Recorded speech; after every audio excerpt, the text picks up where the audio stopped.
This year's budget is one to watch, with targeted fuel relief announced today already costed in.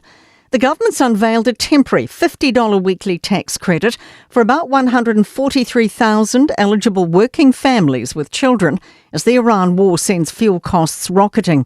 Another 14,000 families will get support at a lower rate. Infometrics forecasting head Gareth Kiernan says the budget has some wiggle room. Usually by the time you're getting through to March or April, most of that allowance has been allocated in various places, so I'll be interested to see how they make those numbers work. The Resources Minister's getting advice on resurrecting Marsden Point's storage. He says it's not clear, that is Shane Jones says it's not clear how quickly it could be done. We have to look at options whether or not we can work with the owners to redevelop it. And the Reserve Bank Governor, Anna Bremen, says the central bank is closely monitoring fuel prices but won't rush into reacting. Hope's bad news from McCain today is the end of the bad news for vegetable growers. The frozen food company says its Hastings vegetable processing plant will shut next year. Heinz Watties announced plans this month to close its manufacturing sites and a packing facility in Hastings. Processed Vegetables NZ Chair David Hadfield says there's not much left of the industry. The loss of McCain's is about 21% of the industry, and the loss of Watties was about 30% of the industry, so that's just over half the industry gone. Lotto's ramping up its prizes, a number of winners, and lifting the biggest win from $50 million to $60 million. It's adding another 4 Powerballs. It reduces the odds of winning Division 1 to now about 1 in almost 54 million. Chief Executive Jason Dallimore says many things have changed since the last change 19 years ago. Our population has actually increased by over 1 million people, so it's very normal for lotteries to tune their Powerball and their lottery games in keeping with the population. That's news. In sport, nail the basics and the rest will follow. That's the rugby philosophy of Neil Barnes as he becomes the senior All Blacks assistant coach under Dave Rennie. But he says All Blacks, Taranaki or the grassroots, the game remains the same. You can't build a house without a strong foundation under it. All the stuff you guys see in a house, all the windows and the glossy stuff, is a waste of time when a strong wind comes along if you haven't got the thing pinned down to the foundation. Former Breakers forward Karim Lopez is officially declared for the NBA draft. He spent 2 seasons with the Breakers and is expected has now put his name forward to hopefully be picked in June's draft. ESPN's current mock draft order has him as a possible pick at 11. That is sport. I'm Raylene Ramsey. Radio Samoa, tasilima ivatolu, amo. Radio Samoa, tasilima ivatolu, amo.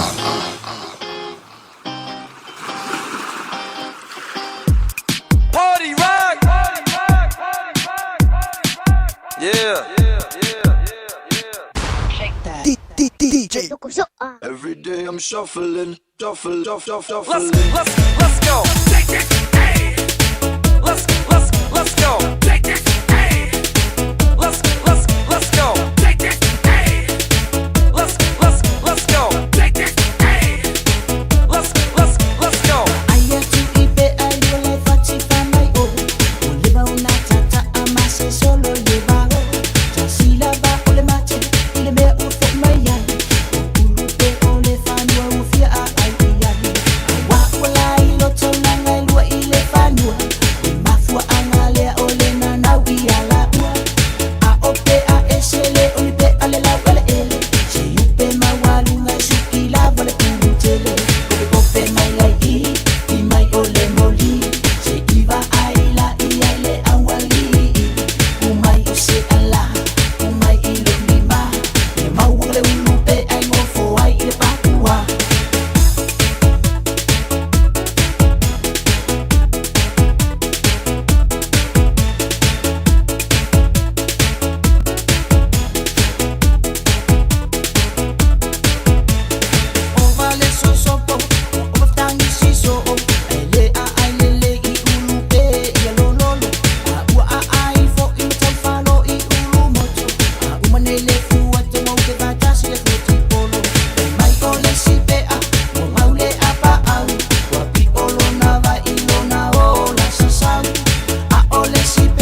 DJ. Every day I'm shuffling, shuffling. Maintaining some things I see. Even if I need the best thing you see now. Put my lulu, my lady, I get some. Well, my dear, right away, I'm no see. Since maintaining some things I see. Even if I need the best thing you see now. Put my lulu, my lady, I get some. Well, my dear, right away, I'm no see. If I'm the time, let for us, it's the second of the party. I'm killing sound, oh my, and the war. Let for us, it's the second of the party.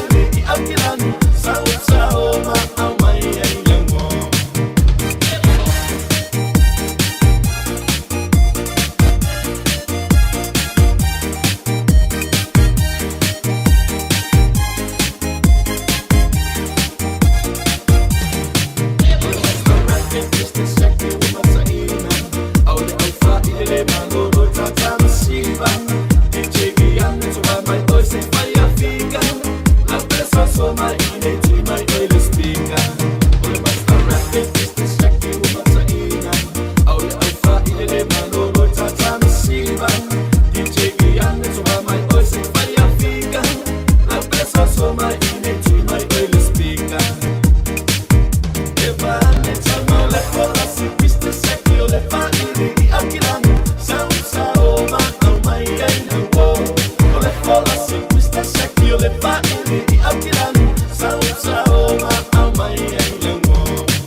DJ. Every day I'm shuffling, shuffling.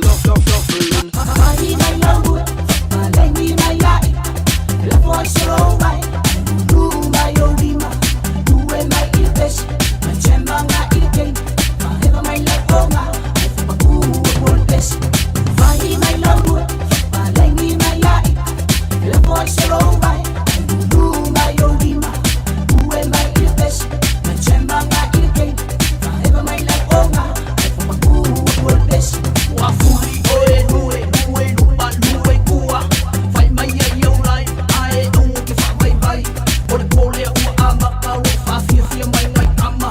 Mai vai ra mai au fika ma wha susu anga i se mai lima. Hands in the air, yeah, shake your body from the side, yeah, kick your feet on the ground, start it all around, kick your feet up and down, up and down, up and down.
DJ.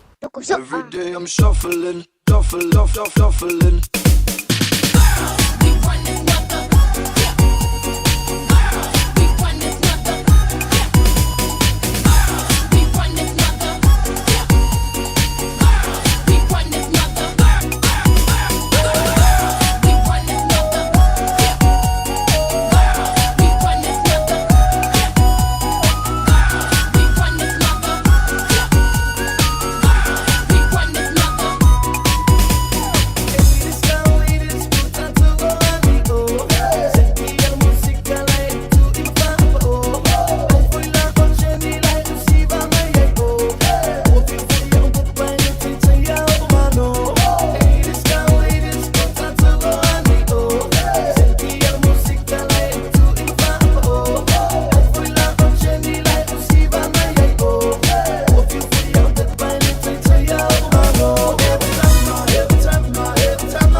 americano.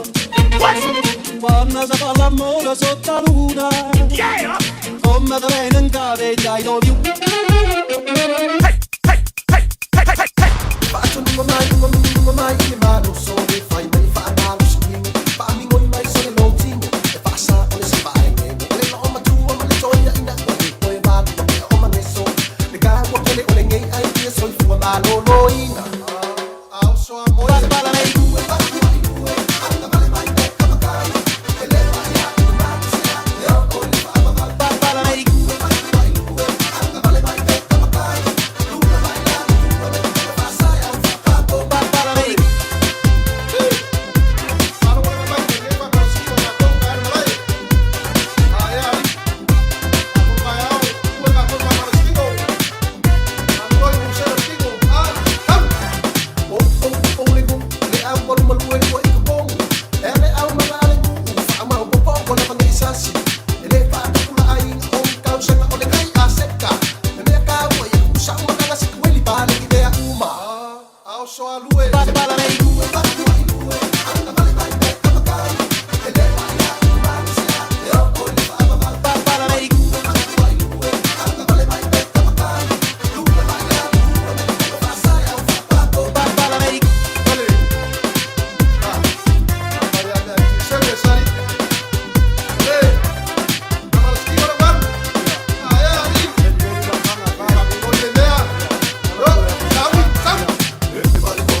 shuffling.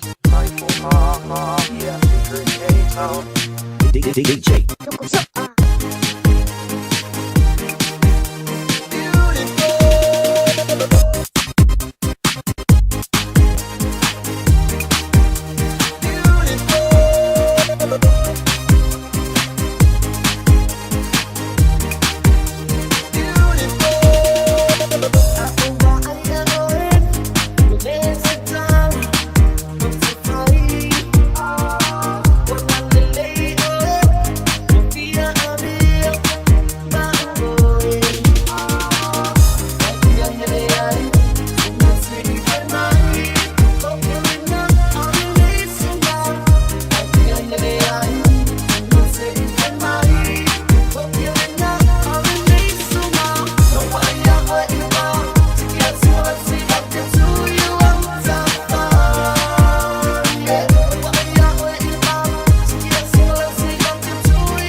Sunshine, malo,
shuffling, shuffle, shuffle, shuffling. Like that boom boom pow, them chickens jocking my style. They try to copy my swagger. I'm on that next shit now. I sold 2008, you sold 2008. I got that boom boom boom, that future boom boom boom. Let me get in that. Gotta get that. Gotta get that. Gotta get that. Gotta get that. You are the emperor of my eye. You are the river flows by and by. You are the street light, takes a shadow of mine. Smelling of the breakfast in the morning time. Checking my feelings deep inside. Like you, baby, having a lot of smile. You are the only one in my life. Be with me to the end of time. Baby, it's mine.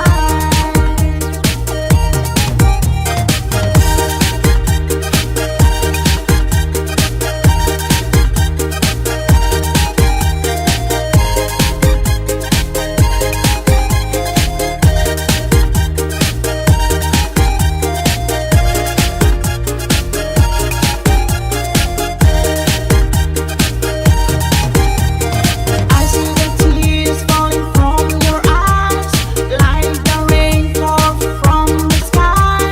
Please come inside and close the door behind. Lay your troubles on my shoulder, put your worry in my pocket.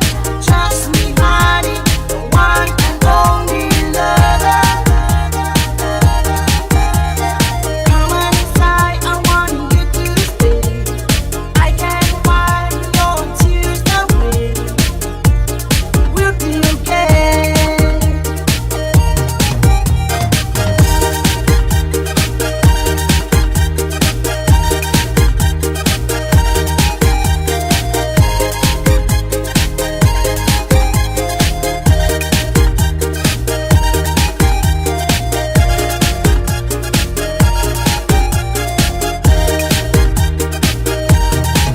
Highest mountain hard to climb, just a star far from the sky. Like the honey raining in my mind. I can give you everything, my life, my heart, my family. Oh, darling, will you make me please? Come on inside, I want you to stay. I can wipe your tears away. We'll be okay.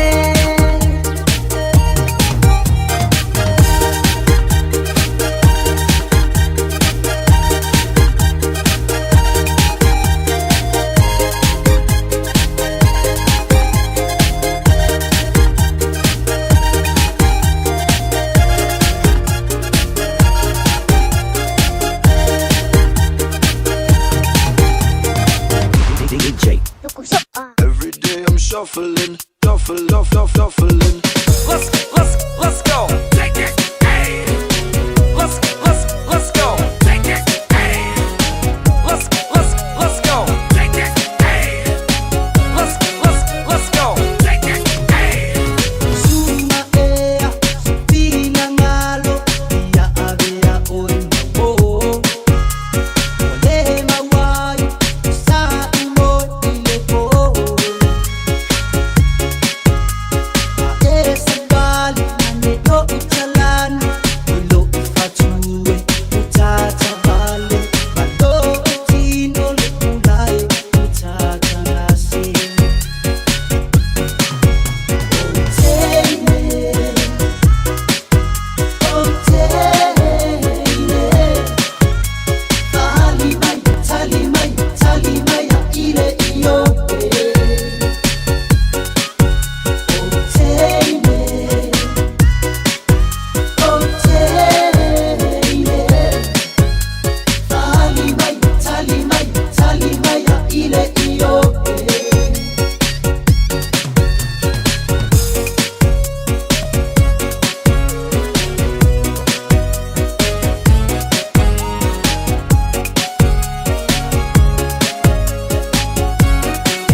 wasa lota papau tako launga sau mai le mea mamau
Shuffling, shuffling, shuffling.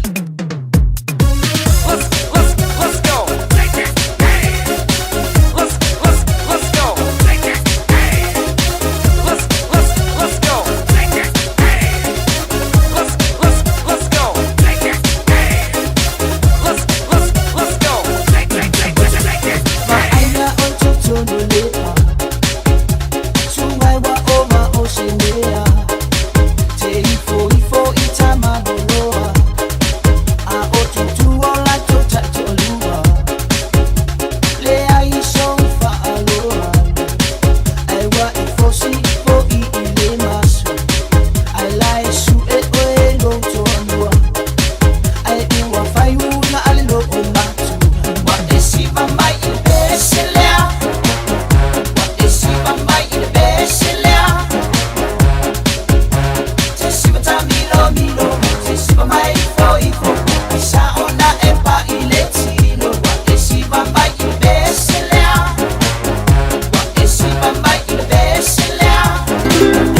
Lalo wa Samoa, wa ule ne yo kasu tialu, awal suia ngila wa ule kio. Aeva eva mai ina se furu lima iva kolu, Radio Samoa, Vivela A. Lava, my name is Longito Lafo from Take Home Bay. You're listening to the international voice of Samoa, the one and only Radio Samoa, Tasi Lima Iva Tolu Amo. Hey, do me a favor, please. If you wanna smile, don't change that dial.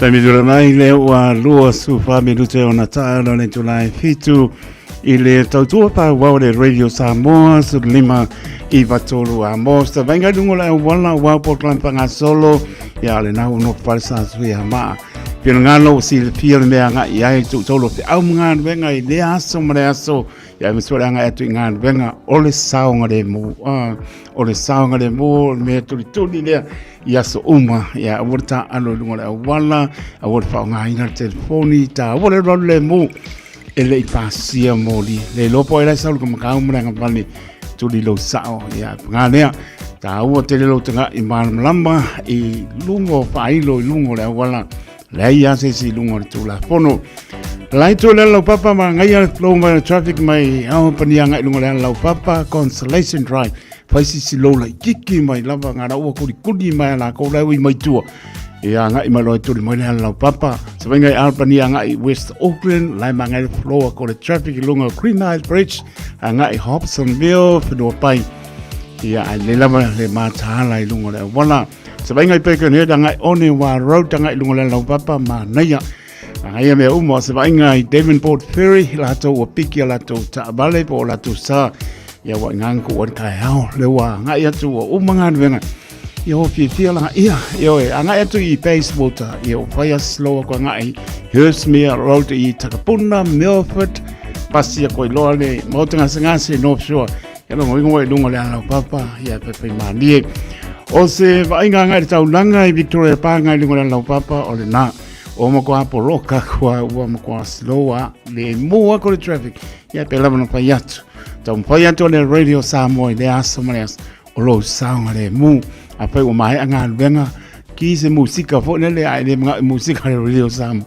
ami ke le pese lo fa fitai le tu le pese nga I va lua le pagasa o le mo ma nga ia ke ia o tau no le fale ia o ma na ia me o ma ia le lama lama o se vai mai tai le city Simon Street Kai Babas hala I Manuka Road New Market Remoya Road ia ngai fo I Meadowbank GI ia ke mo loa le awala umianga Pelgerton Road nga I Pemio longo vinga ko ke mo I Pakuranga Bridge was slower ko le traffic nga I Pakuranga tanga I mai Ellerslie Highway Mount Wellington Highway ia o le pota kasi nga ia ti ai fai slow traffic ia fai po Syria pa olo so ke lo se vai nga ko mano fa ko ia mga ko ia yopu o yopu ia ai se nga sila ia yopu penga mafu ka ia yopu ia le lawan manto yopu o sai me uma ki mo lo fia ia lunga no so venga ia I mato anga I mai loa le lawan fai mali a ve po tanga I yange I le anga tu lingo road na I Henderson mo ma ngai floor traffic anga tu lunga Glendine roundabout ia longo venga ke fa sa ko pasi wai ku mete cemetery ia o masi singa tai au fa sa o kwai lin mo ia pai po tanga I mai tu Tiverton Road Boberton Road ia winke mo New Windsor Road I fokulo Hillsborough Road o se ayanga ele tano anga inga pa I North Shore pe anga I West Oregon pe ko anga I Maritaulanga was low at the traffic I pe mali South Hillsborough winga Mangrove Bridge airport lom ka ko ya lunga no so we ngai Green Lane roundabout hanga I mai mato fa ko fa so fo mai pa pasi ia le tau tu ale radio Samoa anga tu I Manreua South Morn kwa ma ngai al flow traffic anga tu I Takanini ia papakura puke koe manuia le afiafi saunga le mu I le alofa ma le anga le lei o lo tātou atua o sta venga nai lunga le wala walo si le fia tili ia le lama nai nare so fa mauti loa ia saunga le mu ai pa moe moe au alofa Yesu tau tai o tau sa tau no I le manuia I le tau tua pa o le radio Samoa su lima I batoru a mos riva minute o na tāna le tula fitu tā fitu Misil pastel balu, misil pastel sulua, pasi muli aru I moa le tula fitu, to minut muli atu ai tātou tala, pe ona whafonga I le sore tau tua mau tanga maya tipi au tanga maya, maku markala le tau, he anga atu le apo le fitu, o aso so I fōr maro le tātou tunu, ea, mawai po e nei whasi siranga I whio anga mara whanga, wha tonga e kare sia manu, Tangani tulai malu proklame au tu e pe masani ai po se lua le tulai malu o le bao filipili anga mai foi le tumari o le atunu man via lau fa so apa le tulai ba ia tanto proklame a reto leola io e fanga I lo nganga I tau mafa pa le nganga a reto leola te pena ina sunga le fa pengainga ia al sana foi mo na makapi tau lunga po leo tau tua le au na fa tau va man via lau fa sunga le fiafi a pa ta lo fa tu so fa ma lolo ta to le e su ke reso I so se tu le ne na langi lo penana ma o mai ai le tau tu ale radio Samoa me sina yo tu asin sina te mam tina le atore tunu le fengan venga tu sofia le tu so se monta sanga se la to tu li fa salanga o la mana yalon fa na ta lofa lava ma lo le so fu ma lo fu la fa tai le tu lan pule fa so fu Leu tātou maputai lungo pia mungano e tau tua wha wau le radio Samoa su lima e matolu a mo tā lofa lama. Tā tonu manuia la singo le nei aso le lofo le lia mesi o lau tāpo inga Samoa vi ia lo tātou watua tātou maua file mu mane pia le asalua lua su whao mati lua old one o uma po le masino lona tolu ia tā ua lama nei mai tau sanga. Tātou te mātu natu file mo ai ti ngā o le li. Pesili na ye se amena ti ngā i lo tātou li whaora. whai alau tali, whai lau tali. Ia, tātou moa pēma whaata waina, le sala tātou angai ati ai, o malanga whaatupu, le li i Jerusalema, ia a urumana i lona wha sa to roina. Popo ngā Keriso, no o le sa tauro mātanga, aina manu mā lo mai le tunga ma. Le lofa le nao le li, ia i tātou na sa ili aina le loa. Tā ua i o topi ngalo. Ia manuia le tātou sa valinga, manuia le tātou fōlaunga, ia ao lofa le li. Mori le pāmaloma le pāpatai, lau patalenga whangamua, Por trainga pai sala pai se Manu Francis Ioane ma no tau tu atro ya me foi Sabea El Harrington ya ma no foi atu malmria to foi me bolanta tu le so ata el pe au dia le anga le leo lo ta to matai tai tu talonto le ona ta to mafuta se ya pa e foi stai me le fiafi sul fa mi lute ona ta le o tu la fitu e oi o pi tone male seila sole usi va ponga Shika, the radio Samoa, Loe Loe Mai, Washing Shimai, Radio Samoa, Radio Samoa, Radio Samoa, Tasili Mai, Batolo, Radio Samoa.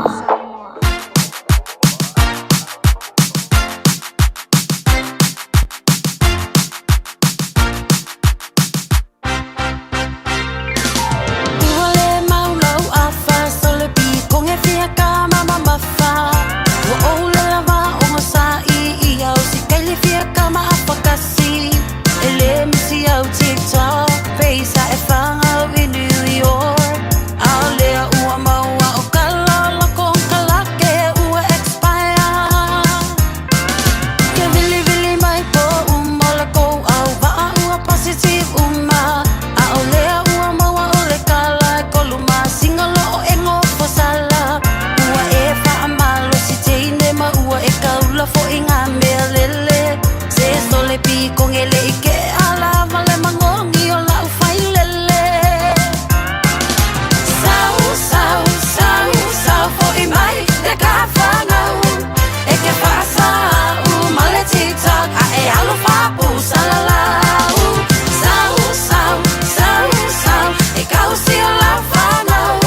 faasa o sao Se iyo ukalia kumua ke le sia ilo anti malanga ulo Faalongo mai la kianga Te faale leila ulo faisaka O ke fo ia kuloa faa ulai oi malau kama Fai mai o ia o le sifi Anga fasingei o ela ulo o miti Kau faa ke i o e ile paelo mai A o lea fo i ua koe fai Ma ai au kanga onge onge Faa puku wange se kingi kalonge O ke kau mo ulo faa si mau Vai malou o ke Hi ha ha Wavevela u kokonga Kalu oe kelesia Makianga wafia fuki ululusia Hi ha Wavevela u kokonga Kalu oe kelesia Makianga wafia fuki ululusia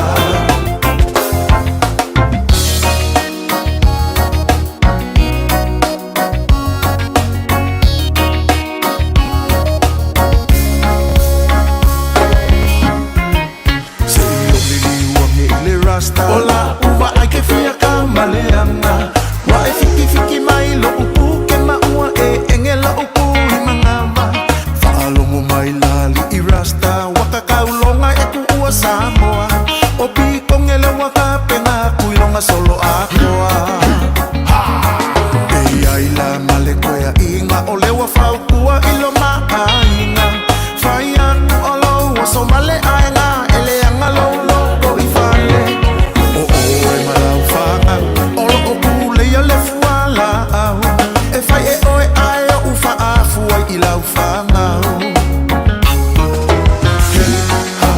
Hi ha Wamevela u kokonga Kalu oe koea inga male fai rasta Wafia velo velo o le seila Hi ha Wamevela u kokonga Kalu oe koea inga male fai rasta Wafia velo velo o le seila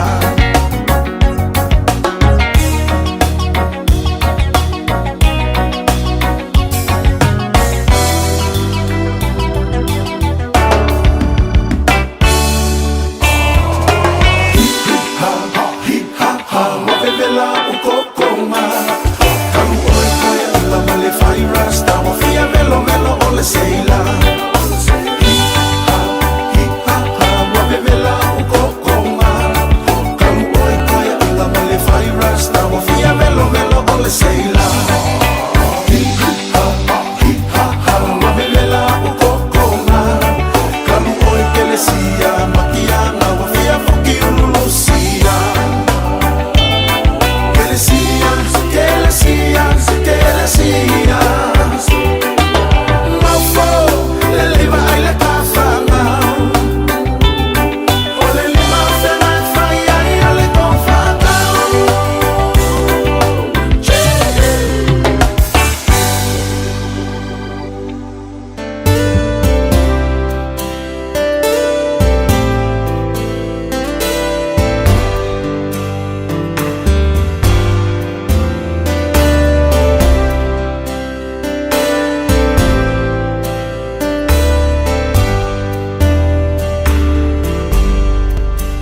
La foa ile lalo langi aetali ya o Yesu etuma ulona alofa eleliu e favavau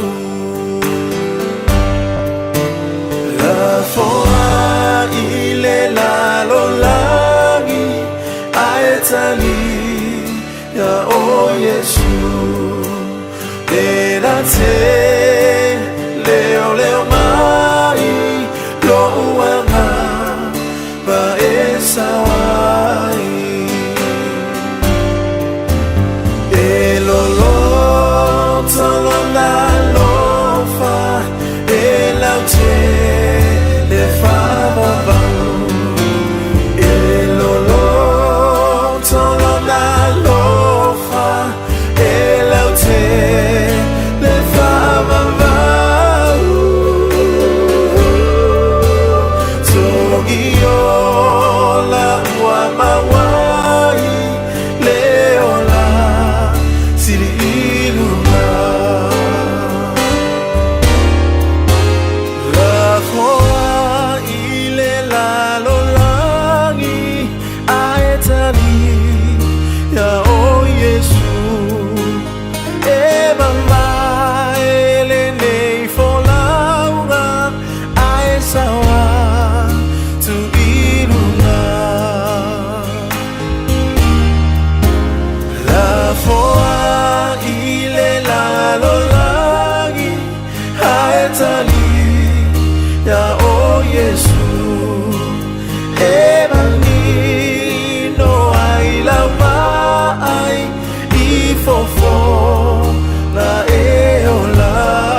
lau te le whaabambau e lolo tolo na lofa e lau te le whaabambau togi o la ua mawai leo la sili iruna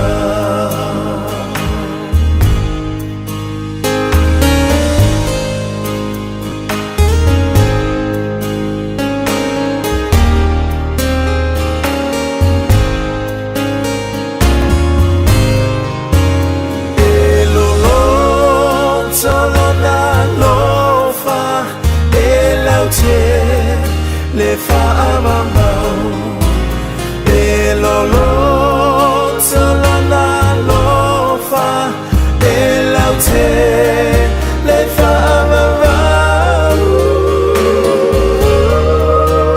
togi o la ua mawai leo la sili irunga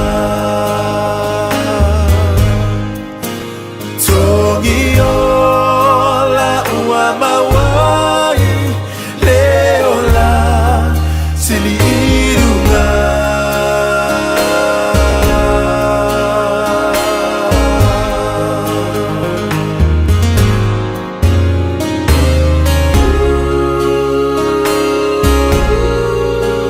Si fong wali o talinga le pai jo pai lua la fua I le lalo langkano pai. Sala mo pa maungi se uso le pai. Lo pa do uso pa tuea reneta ma no palo. Tavi tu la mai pa mi rute o na tale o le tulai fitu tale fitu. Au nata muli muli o tato tala pian pa ponga I le so. Pa tala batu. Ia rina mai lopa mose marainga ma no lava pa ptai le mai Christina tanumasa. Ma puta mai inga I Melbourne ma rol ngā lua nei aso sina leo ma se on tuati nā. Ia lo salia lo eva mai Allen pai e le lau mua Wellingtone. Alo patene atu, alo pai le uso ia Peter Stowers. Ia ma no lava ma puta mai Peter Stowers. Ia ria poi pupanga le piapi. Mauriko iese tu solo. Ia ma no lava paptai. Mauriko iese tu solo marainga mano ma mai mai lato o mala makana pai o se swap o missio e a lo fatele atu mo to te todo lo mrian malo tato no mori pa ma lo ma pa tai la to something ai manga wenga e ne pengo fi te lia va yaso ne va yaso le waso lua ya usu nga wenga tai e te mi e malei po mal tai ao fo le lewa pa lu vesasi langona I wa po ko nga mano lo le po Ya, mambianga mano po pela mano pe atu. Balu tu la mano lo tanga sui fo. E mano po ia wipu vai tau mapa e kauanga e kau mapa ia so. Ia ai le painga fai ka ko. A kelengi ko la mo le luomre a. A kelengi po vai tas. Ia ai lima pango kola. So e makau kia. Ia ngang pango kwa. Ia pul le kamalum ko lo fai talia na mai. Soi fo mo lai. Ia au te soi fo pa te mala o tātou e pa moi le li me uma. Ia ai tātou mātala, e le pape talo tātou le li alofa moi. Ia e se le anga, e se le tūlangi le ki anga i ai tātou pa moi le lofa le li. Ma lor ngā lue nea so, wai mo nea ngā nuenga sa pa ma losi ai. Ia ame mi inga le atua, ma fo le apiapi, pa le apiapi ma le tina le ainga, ma pa nau, ia ma vi le atua. Doi poto mai au nostala e whanau noi. Ia nāri inga po I le atua e maisoro taha po inga le atua le turu. Nā I tu asin sina lofa te le atu leo pingana benga tutofi. Lo whanau no manu. Ia a wasa moa tai au pa ma lofa aptai. Ma ngai o le kau le ping singi roi. Menisi o ping. Dea te sen ma ngai o kau ngā ping singi o pa. Ke loko. Ko ma ngia leo lau whea roi ka pare ngau kong ka bensi. O waku, sao kau le whea rua I ngau kong o whea bensi. Ale kai mirangi, ho whea rua I le ma ngia kau le bensi. Pa koi po, ia, ai oi lea, pa wale mea, e le o kau rong kolu. o le lalo langina ka upa palo mai e iskanga ka vo le ia le o iai ia e le o lato langona le alofa le tua a langona te ngata le alofa le e ma pana ma fa tua i le tua o a me tutupu mai o a me fetu leni mai e te anga ia i le tua pau leo le ala tātou te mau ai mea sili e oe a pai mali poto Solomon awane e wha moe lamba i loa ta mai ia wai anu rama pepa le vai o pēra ke kampai pēke kampai ia apa i le li e a toa i mea ia lopa te le atu Steve leo mua aba karo whae alofa atu ma lole ma puta ma ne piapi alo whae whionga te a kono to ina ia tuli pātea uzo o amai ia alofa kisikau so ia lo filufi tuli ele pātonu ina a e o aku ia lo filufi mo moli atu e alofa anga vai polele lofa fa maongi alo sita ka ua kūri kofi o me ka ua nga olo i pola tule moe ia ma lola ma papai mai la to o malama lo ma puta mai ni misi se suafa ia ai se o wa ai po yengi news fo le lenga mai le so yo ka ko vole lo tar fitu ale lon mo i ka ko news Usi mai lau whaakofonga o le whaakoponga fo ele nei o talafau mai Samoa. Awina sa o mai mo oe e lau leiti o whalongolongo le Radio Samoa. Tasilima iwa tolu amo. O te whatalofa fo ilo tātu mo tunu o le nei aso fau tātu wheroa i mafuta.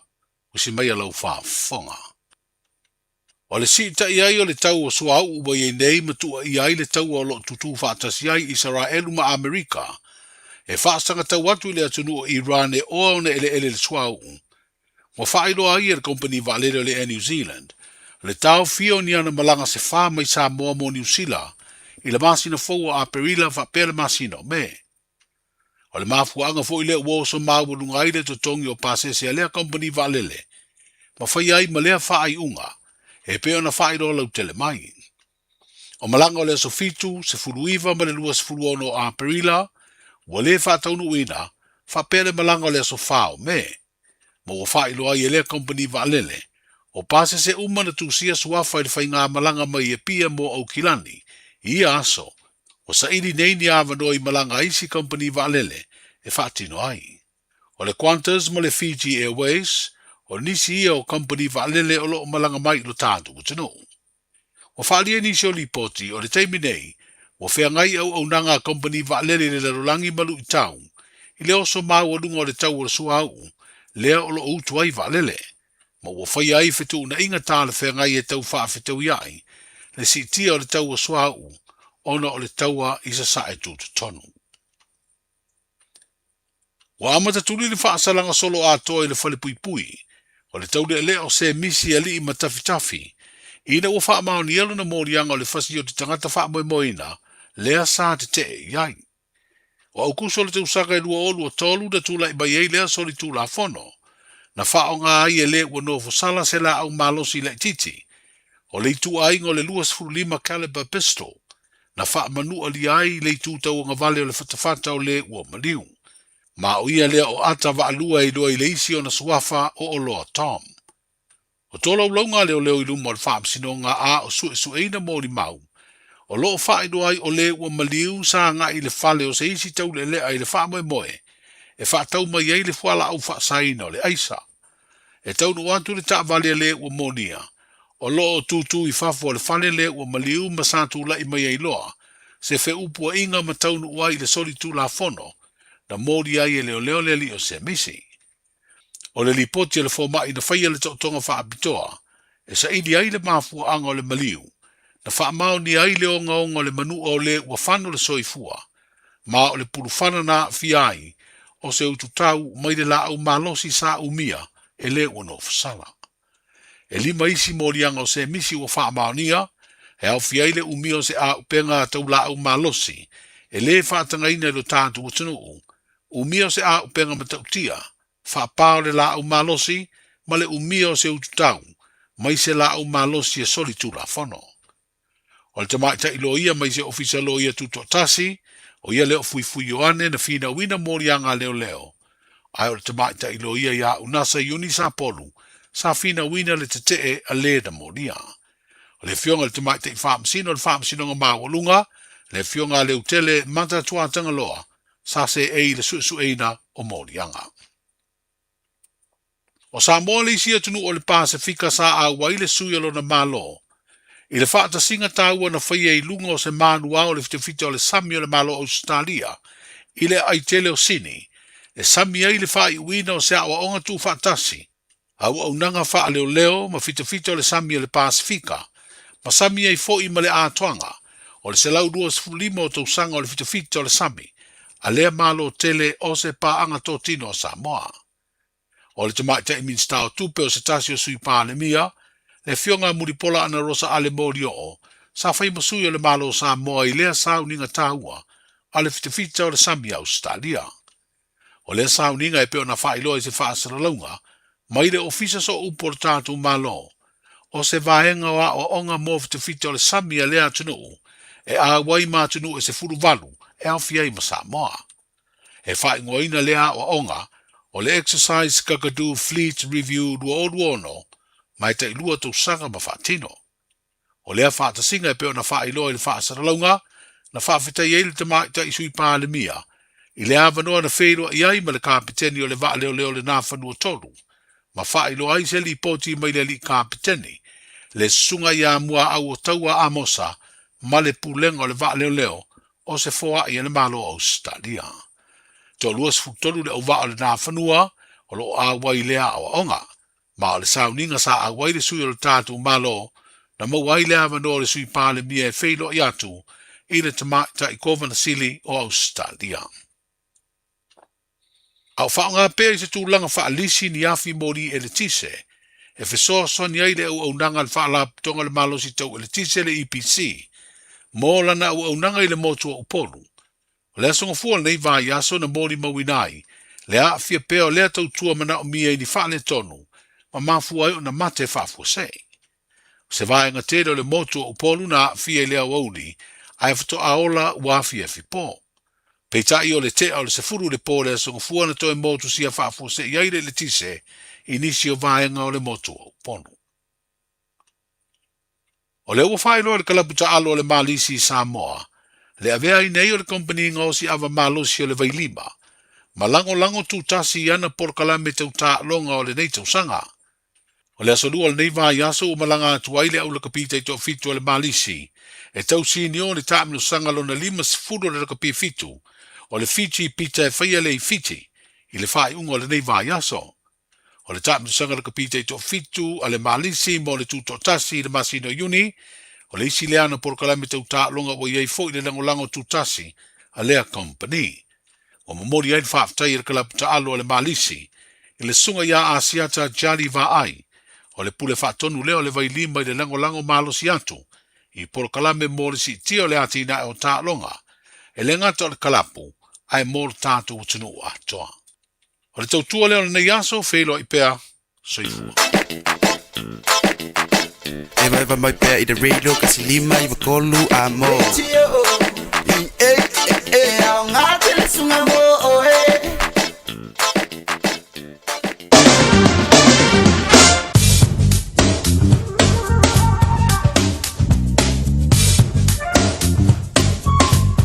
Toi whapokara maro le atu no o le au ina atu moli o tātou tala e pēna whaponga e le so e le tautua mai au tanga vai tipi au tanga vai anga lelo tātou matai o le langi mo mori anto no tō soi fua lo mātou wola le aso a tai au sa whaponga o tala mai si o tātou tuno i Samoa.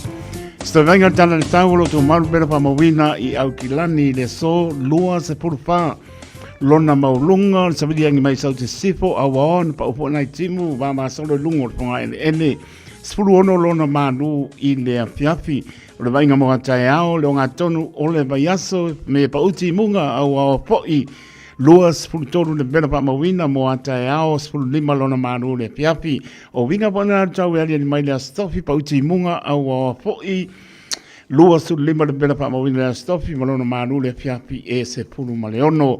Sa vainga ngā tai whale o lo whale tonu tau ngā tai whale wha pēnā po i atai au lo ngā tonu Anu watu wale la stofia spraile so le pale tonu tau. Ya le lama ta pena me we silfia amelo paola telefoni pe mai.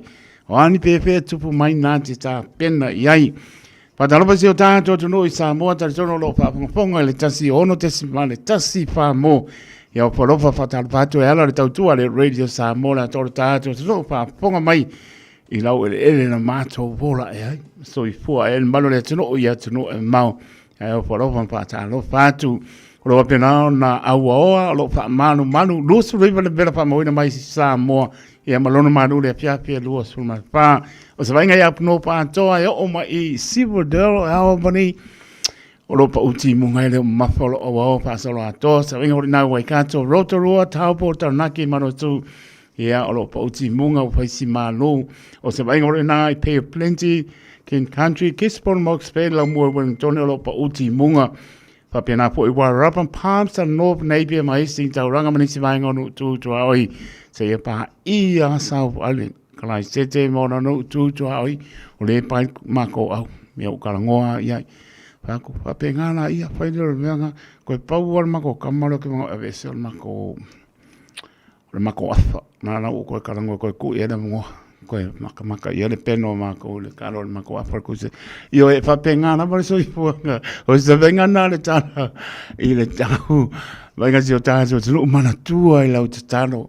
Si o tātou e no o e pele o tau pina ngalo mo tātou loto. Pia nama ieni Israel mboni so e whamalama mwawa ai si o nā tuno tātou te peloa i pe tā sanga. Alama me tupu mai e le leia le li o aso uma e le leia le li. Su tasi binute o te ele tu lai fitu le tautua le Radio Samoa su lima iwa tolu a mo. Si mai lau paponga le tātou porklame o le halanga opu.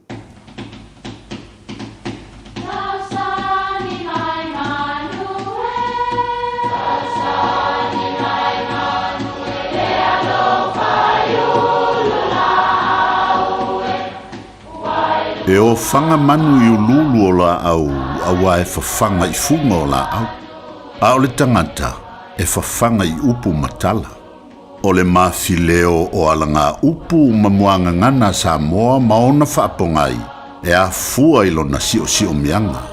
O lona lea sao i le whaatufunganga o le iloa whaale aso mai le tautua se ia o ina pule. O alanga upu mamuanga ngana ua lantou mamanuina le tō whamanino a Samoa, mana tua fo'i, e tāo fitau muli le atunu. O le sola le whaleata. E ei le mau e whaapea ina uantu malo le tupu o whamuina. O na whiaina i leo lana whanau o fonti wa afsuanga malo lantou fine o samana uru. Tā whainga tā o na mautonu tu muampo ai tonu e tupu. Ona ua fia tupu umalawa lantou, whai mai o le mafuanga lea, o le whaalanginga, o le tupu fia le whamuina. O fonti la santango au i a whaleanta o le tua masanga. Na tau le taua, ai pā mai le tala ua tuumuri ese whaleanta e leo awa i le taua. O i na whaase sei na i fili o fonti. O le mea na tupu whaapea na o na mei tasi e se lava o whaleata. Ai na whaate ia ina ua toe whaafua sei o na liliu mai whaleata. Ma whaato i lalo uma fili o fonti. Ma manu malo ai fonti le taua ma wapsu anga masa malau. O le tonga fiti le a whaleata e mawai le muangana le nei. O le sola al whaleata. E na o na moua tu lava ai toi liliu wave mai. Opu e whaamatala ai, se whaamoe e whaanatinati lo ala ma ia mataalia. Whautu antu il tātou au talavou, lea ua tātou malo il tālonga mōmua, ai awane i ngalo e iai le mea e tā ua o le sola le whaleata. Tātou i whawalunga ai tei ua toe li liu mai le au talavou le la whaato i lalo tātou. I le sue ngā siampini, pe whaapea foi, pe a whai o fuafua se malanga. Mai tawantu wau tau mawhatia o no lea o le a malanga le tamā o le ainga i fafo. Ai ia loto telefo i o le tina e le umi fo. Se o le sola lava le faleata na una mo watu lava to e taliu wa ve mai.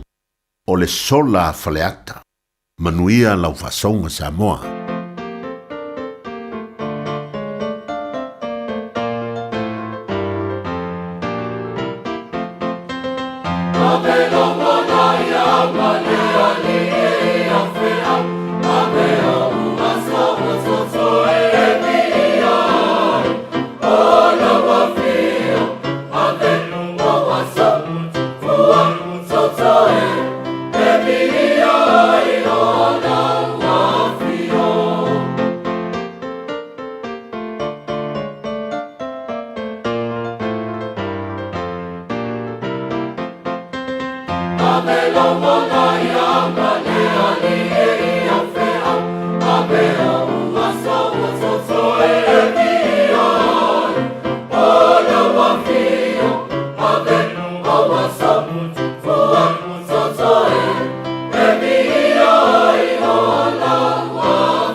Si pong mani ole kane si apa tonga ke America Samoa ma le pianga whangai tua America Samoa tātou bibi impa manu mpa tai le alofa maneanga le leo lo tātou atua o rawa pi tāmpa in tāo le ana tātou te le siningia whamaoni o le alofa o le i o napi ma le so e o lama ngā tanga maulunga pea lona be inga e po iatu matu mau atu e pa mau ai ma lor po lau pa tai le tua ne fiafi tātou mau mai fo le tau tua pa wau ale radio Samoa mo tātou maptanga lungo pe au mga lea pa tai au kilani manu tu tua oi mai lava i monga mo lunga pa ia se o pito titi mai se lava le ofenga le to pia le tua so se to bine tau swinga de mai o so ifua wa lava ni nganga mo i mo ma lo pa tai le anga le mai i le tau tua le radio Samoa la o to talo pai vai ta po ia e maria ta ua yo mato loto i aso uma. Tā ua yo mato loto i aso uma lau tāpo inga Samoa. Ha tai manatu mai o la mato tāno poi i lungo Samoa le manuia e fo mai langi le alofa le atua i lunga i tātou maua pēr loto so i fua tulo i pēna i tu asina sina lova pēnaun tāpua i mai maota malawa i le aso atoa whaatai lo tauta. Lia ina lamba o tautua le Radio Samoa, su lima e batoru a mo. Whaatai atu no e mamau, le ngano le mātou whaatai atu, tā ua i o mātou loto tau pe au mai atu no e mamau, mai moa mai atu no e mamau, lo tau pati mai le au mare po. Alo pangia le li mai lo tusa pe aso tātou maria le bala malai, Samoa na lua le atu Pasifiko atu no oma la langi lo besia. Tālo i le li i ailan fi le mu.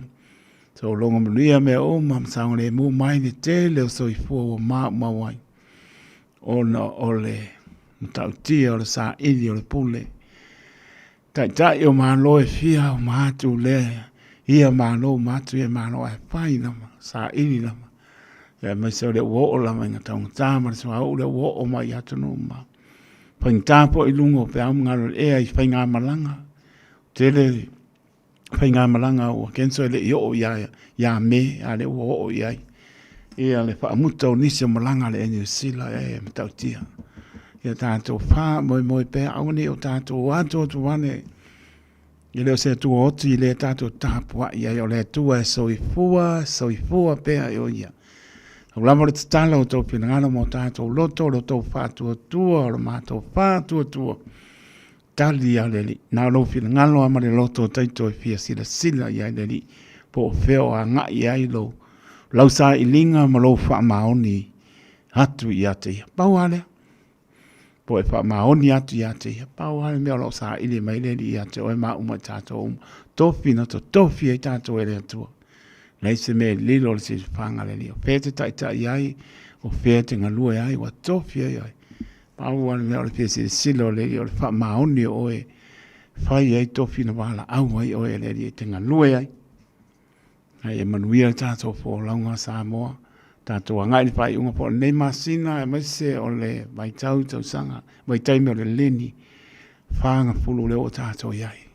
Lumana i popo ngā sa ili ai le li, malang pātupu, he ni ila sa tātou au lia au tātou silfia mai loa umwa nei mai tau o tau sang wa manatu ino pōpua ngā o le li no o hana sa tauro mātanga tānu mia e manu mā loa mai tonga mau lea lofo le nā o le tua e le ngalo ia te oe ma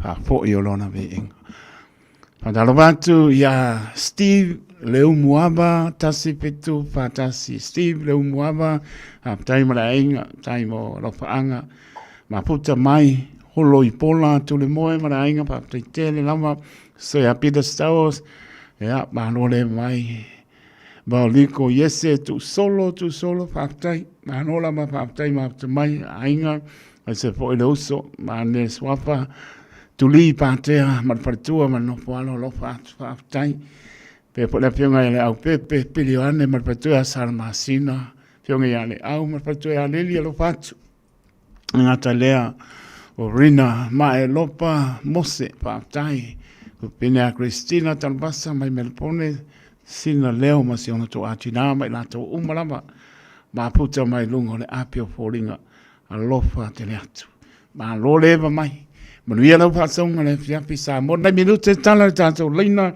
o aso soifua tolu pitu ta si lima i matolo numera o le tato emaili on the air at radiosamoa.co.nz Facebook page ma lungo le YouTube channel mo le amno e fa a mai a poi ta penal program stato pesse ma noia ia wa poi o aso soifua ma tato no ia e manuia lava lau paasonga sa mo la tō lungo le ala to pa manatu pa mole au le pa ngai na telefoni o le fautuanga i le spa tonunga tanga i mana malama pa ai lo lungo le wala le se si lungo tu la fono ta o lo al wanu le mu te le pasia moli kai minge o feo ai le ba le langi mala lang tanga e feo ai pa sua ba tu lo tang fia le wala au pasai o inale li lifa yeri tam fa yat ya pule o lo matala te mo ai mesi li lungo le wala ata si le tu e popa o mo le fia mesi le anga i mota mlawa tau tai Yesu tau sa pata lo va jo se ani ko la ulu mo partua ma puta mai no falo i sini Australia walu la tu sa malinga i lungo le wanchu yo e Liverpool sini Australia lo pa tu so ma no la ma mai mia po sa malinga le fiafi ya na musika on tato se le ya so por malu ta jo tu no nganga pa rolo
foi solo vai lu mai o lima due mai il pesce ma chemba nga il kei ma eva mai la onga ai fa paku o pol pesce fai mai la lua fa lengi mai ai la foi solo vai lu mai o lima due mai il pesce ma chemba nga il kei ma eva mai la onga ai fa paku o pol pesce Vai yo au fa, vai lue mai ai con le rasta. Si i lue bang, palo kau fongo aku e mama. Cheers, música o okay, fa lue mai ai so okay. So le sambo ngi angala e lue mai fa LA. Bungai bunga oso ngalu di liu le bunga makau. Alu iai, au ak so ngang mau. Bungai bunga oso ngalu di liu le bunga makali. Alu ai tea, ali lue e la yeah.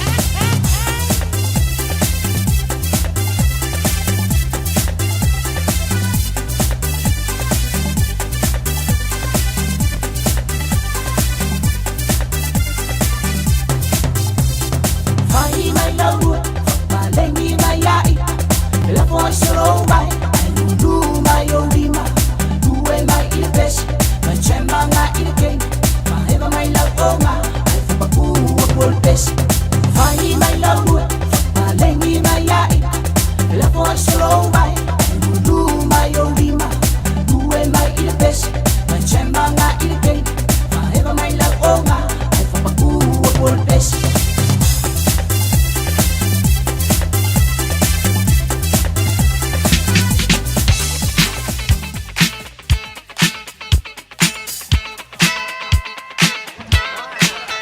Lo mtara tato laino aso I fuor maro tato tuno malenganga pa lo tolu fitu tasi lima I tolu no mera para uma tato I meli api folinga malungore YouTube channel mo le no e fa mana tua mai pena program tato pese manaya ia tawa se me pa to ne des bana pese manaya mo le foi mo le lo tano mai tano pa akalo fa kura u fionga o kaulangi kako. Papai, eu vou arrumar o número para tu ali, mas não foi. Ya, ora mangui ala bale lo fo malanga li ko mare la. Ya, ia ali, mas não foi lá. Ya, ma lo fo I la u fiong o Tai. vita. O le so la su fa ngau le o si o akari ko lo si o finge le. Kalenga ya maunga. O vi o mishi. Mai le ngu po ia le fa. Ya, ore ko luar ngau si wa finge pola en ese mishi. Ole so wa ko ele fast food fiku ko sanga le ri. Ya, fa kai de lo fa malanga le le ko wa. Ni ko sanga ke wa e uri mai maua. Fa muia le ko ro wa fa ngau. Ka ko uri le se ka ko se va yasu. Yang ka ko uri le sa ngingol. O le wha mga kuinga o le aso mariu po ngāra ka ko di wha. O manga mariu. Ie dama. O le ka ko wha mga ko di wha ko kuanga wha kiri siango. Lea ka ko ke wha mga ko I pe aso nga po ngāra ri. Ia kau ienga ia wha mwere ko I roa sa wha ngau maunga. Ia ki oe mana ko rua. Ia ko pola wha pesi e rua wha ngau ia. Treva. Ia masianga o ia. Yes. Ia. Kako maua se moi fide mungai po ala fai mai fa un le kai au fa muere ko ia ko I au mga lu ngodaso ia o fa nyanga le va kungi ia au didi ma le fa ngau ma ngai ko le ai o lo fa nganga lo fa ku kai ko Tai dama, lo fatu mo lo mar patu ani mar no falo, mo ia pole asoi. Pole. Muia le ko era ki ke ngai po wa makamenga maruru au maloka ko lo fa nga ia ngai lo leke. La pure lea. Ke lo maka wala ba nga ngai po. Lo fatele mo lua. Le au male patu ani, mo dia mano longo le po. Ya soy fuia. Soy fuia, soy fua. Mo le no sa no mai ta lo pa.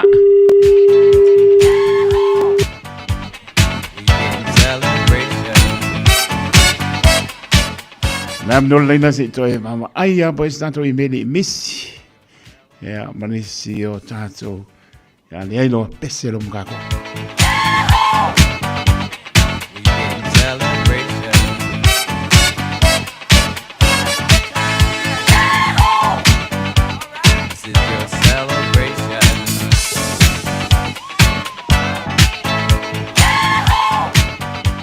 uma. E o mai. Bele pata wa ale au ona fai ma fonga pa leo porenga de Radio Samoa. Ma to family ato as for malo tato no itama tina. Oso ma to fa pine se o lamba nai fa nau. To uma lama family ato as for ile so yang leile tua to pa popo nisi tau sanga sele so for mo online.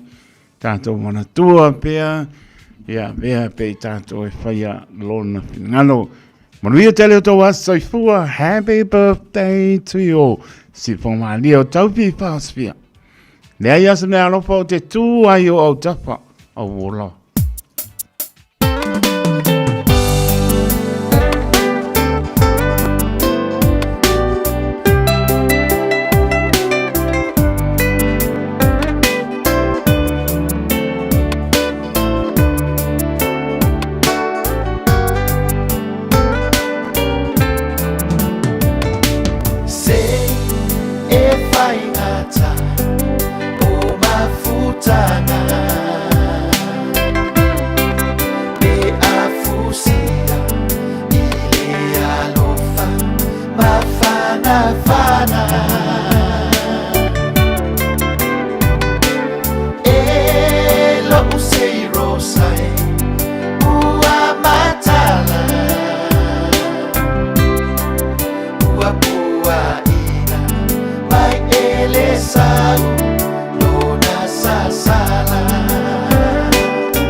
Taimi jone mai su pitu birute ona tala o le tulai walu tala walu tanto proklame o le wao Filipili misi o fasi silanga i fio angamala fanga fa tonga e kalesia maro usi mai o lau pa ponga Samoa.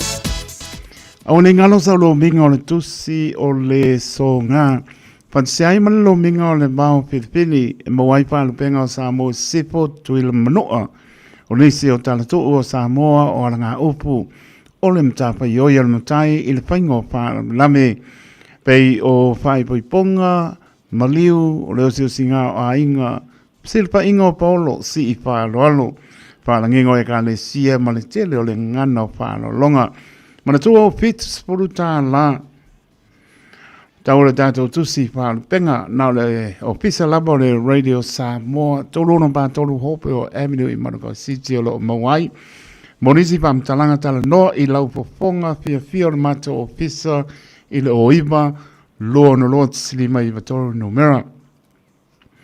O le oiva lua no lua tisilima i vatoro numera ma o le lava i nga tau pētanga i ane le shop radiosamoa.co.nz ma o aisa oka e o kwa lo mauta.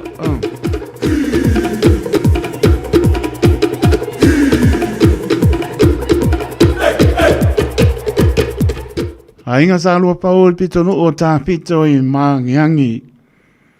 Ma tot patulo wantu i o pa ia sau ngata sa mo pa ia lava ma le pavau e o i le wha pavau. Tulo lama pa pito o ngapa le nei pa si sinanga i ainga sa alua paul i le pito no o ta pito i mangiangi. Pa tai le anganga pa mapana o le atua le tama, le atua le alo, mo le atua le anganga sa. Ta pese nai le au pong sa ti ai lo tato ainga o no le tu ua le malo i se tasi sa beam pa ta mao le ainga o iai se pinangalo le fionga i le taitai fono ma le lau a fono i le ava tele ea ma le whaaloalo pa sisi la tuai i le pa ia ma le mamalu o lo tato ainga ai meise paolo mangapa o lo o sema ia masau a wā, malu ai lo tātou ainga, o le apatau no wina o tātou mātanga i la sonai, lua spurwaro mati, i le tu la su tasi le tai au, i le mauta le fionga, i le ta i tai fono, sufa pe saro plaisi Israel o tara, ia pa mole mana tua mai, lau so soani, ia po sau plei tau tanga mo le aso, tau po ina, pa tai tai fono, male lau a fono. Ta se pasi silanga a inga sa malanga leo. O le ata o to ia po tala o Samoa. A wao le atunu tofi fa tulo foi feoi o le tala lei tulo lava. Ai wala au fa no alo. Ma le fa no tele le pa ia ma le mamalu. O suli ma feoi o le tato a inga sa malanga leo. Le pio anga matautu i le fanga. O lo a fio malala i au ki lani ni sila nei. O le apaira tātou pia lea inga le asto na i whawa perila pe ātu o na i ai le asto maleu le toa tusi numero tasi o le tolu Ropata Avenue i Point England Cleanliness mai mana mia le tātou a waa poto i le aso a mata le sauninga lotu so o ai lava peilo inga tānoanga. Mata upu ia mai whai tai le tātou whilo inga. Monisi wha mtalanga sila pia atili le orua tasi, orua ono, fitu o i wapā. Orua tasi, orua ono, fitu o i wapā. Whamtai sai nia sua pisa, sua matulala, sua bena, mua ia lii le sina, mua ia lii whapetai. Vai malo le moni, vai malo tala noa. Ea vai malo yopu malanganga pa alo mamtanga tama pa nau le pio anga wa sau i New Zealand tulo sa mo i lau pa anga ai le ava ma le pa alo e pa sila tuai o le awhaia tātou whontanga a mata o le nei tau sanga la sto na nei luas pulvanu o mati i le tuatusi tolu lua Rapson Road i Otara mai le tolu i le afiafi ngata mai le lima i le afiafi talwai o na o le tātou ulu ai fontanga e te talo atu ai ma le anganga whaanoano ia Wai tala no ina ai proklame mfofuanga amata mole nei fo I tau sanga. Mala au wha aloa tuai I le pa ia o ainga. Ea masala pa ie. Mala malu maulunga o tama whanau se o tātou nuu o asau.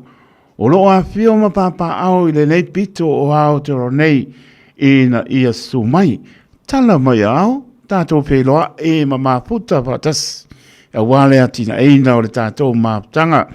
Whamoe moe le alofa o le atua I a tātou maua I le aso I lona anga le nei. Nisi o mea pia sira pia ateli e lelo whaapso. Tai mai le orua tasi o waru wha lima iwa. Valu. O le orua tasi o waru wha lima iwa valu.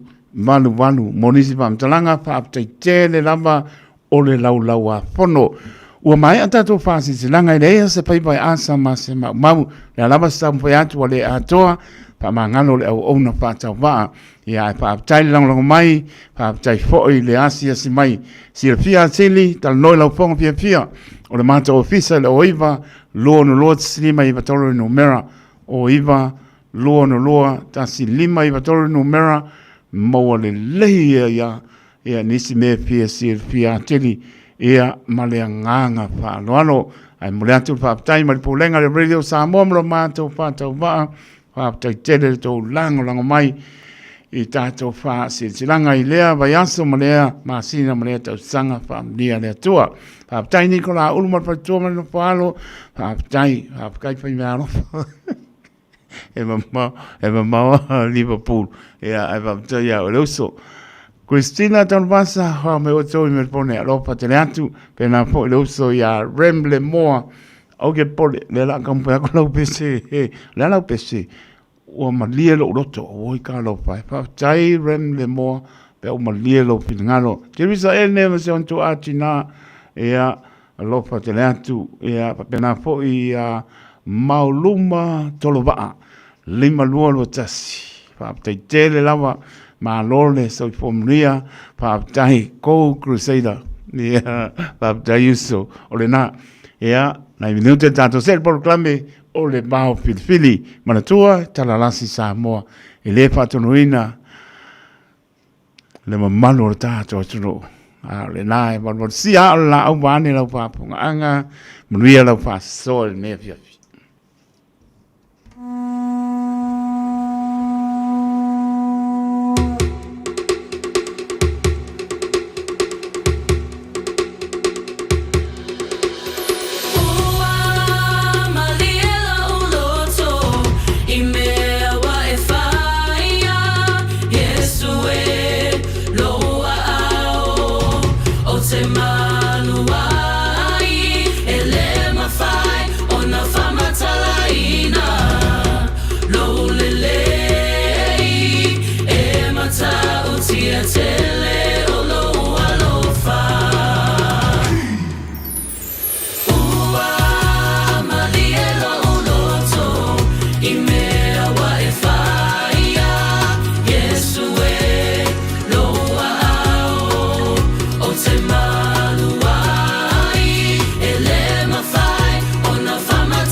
Tele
are loads of things to do in Tamaki Makaurau. Enjoy dance, music and international food at Culture Fest on the 29th of March at Mount Roskill War Memorial Park. Simply search our Auckland events to get inspired. Tamaki Turuki, all together Auckland. Hey, don't be that guy or that auntie ignoring a sore throat. This isn't just some drinks and lemon tea in your sweet situation. Untreated sore throats can lead to rheumatic fever. Nobody wants that for their family, eh? Go get your Pepe's sore throats checked at your GP, school nurse or pharmacy. It's quick, easy and most importantly, free. So come on, whānau. This summer, take care of your tamariki. Get it checked and get it treated. For more info, hit us up on socials at Stop Sore Throats or visit stopsorethroats.nz. Au ki lani saute, o sa ili se Samoa o e malo ai, o le Enterprise Model Group manukau o lau fale ta vale wha moe moe. E tele ta vale matango fie filfili mai ai, tele le fisosoani o lau whai ngā luenga mo oe, mo se ta vale talafia ngai, su mai i le 5 Grey South Road i nei manukau. Asias fo i le upenga ta whailangi enterprisecars.co.nz, pe wala au mai i le oval selau, 5 lua tolu wha. Enterprise Model Group manukau, sa ili, filifili, ma ave loa lau tāwani.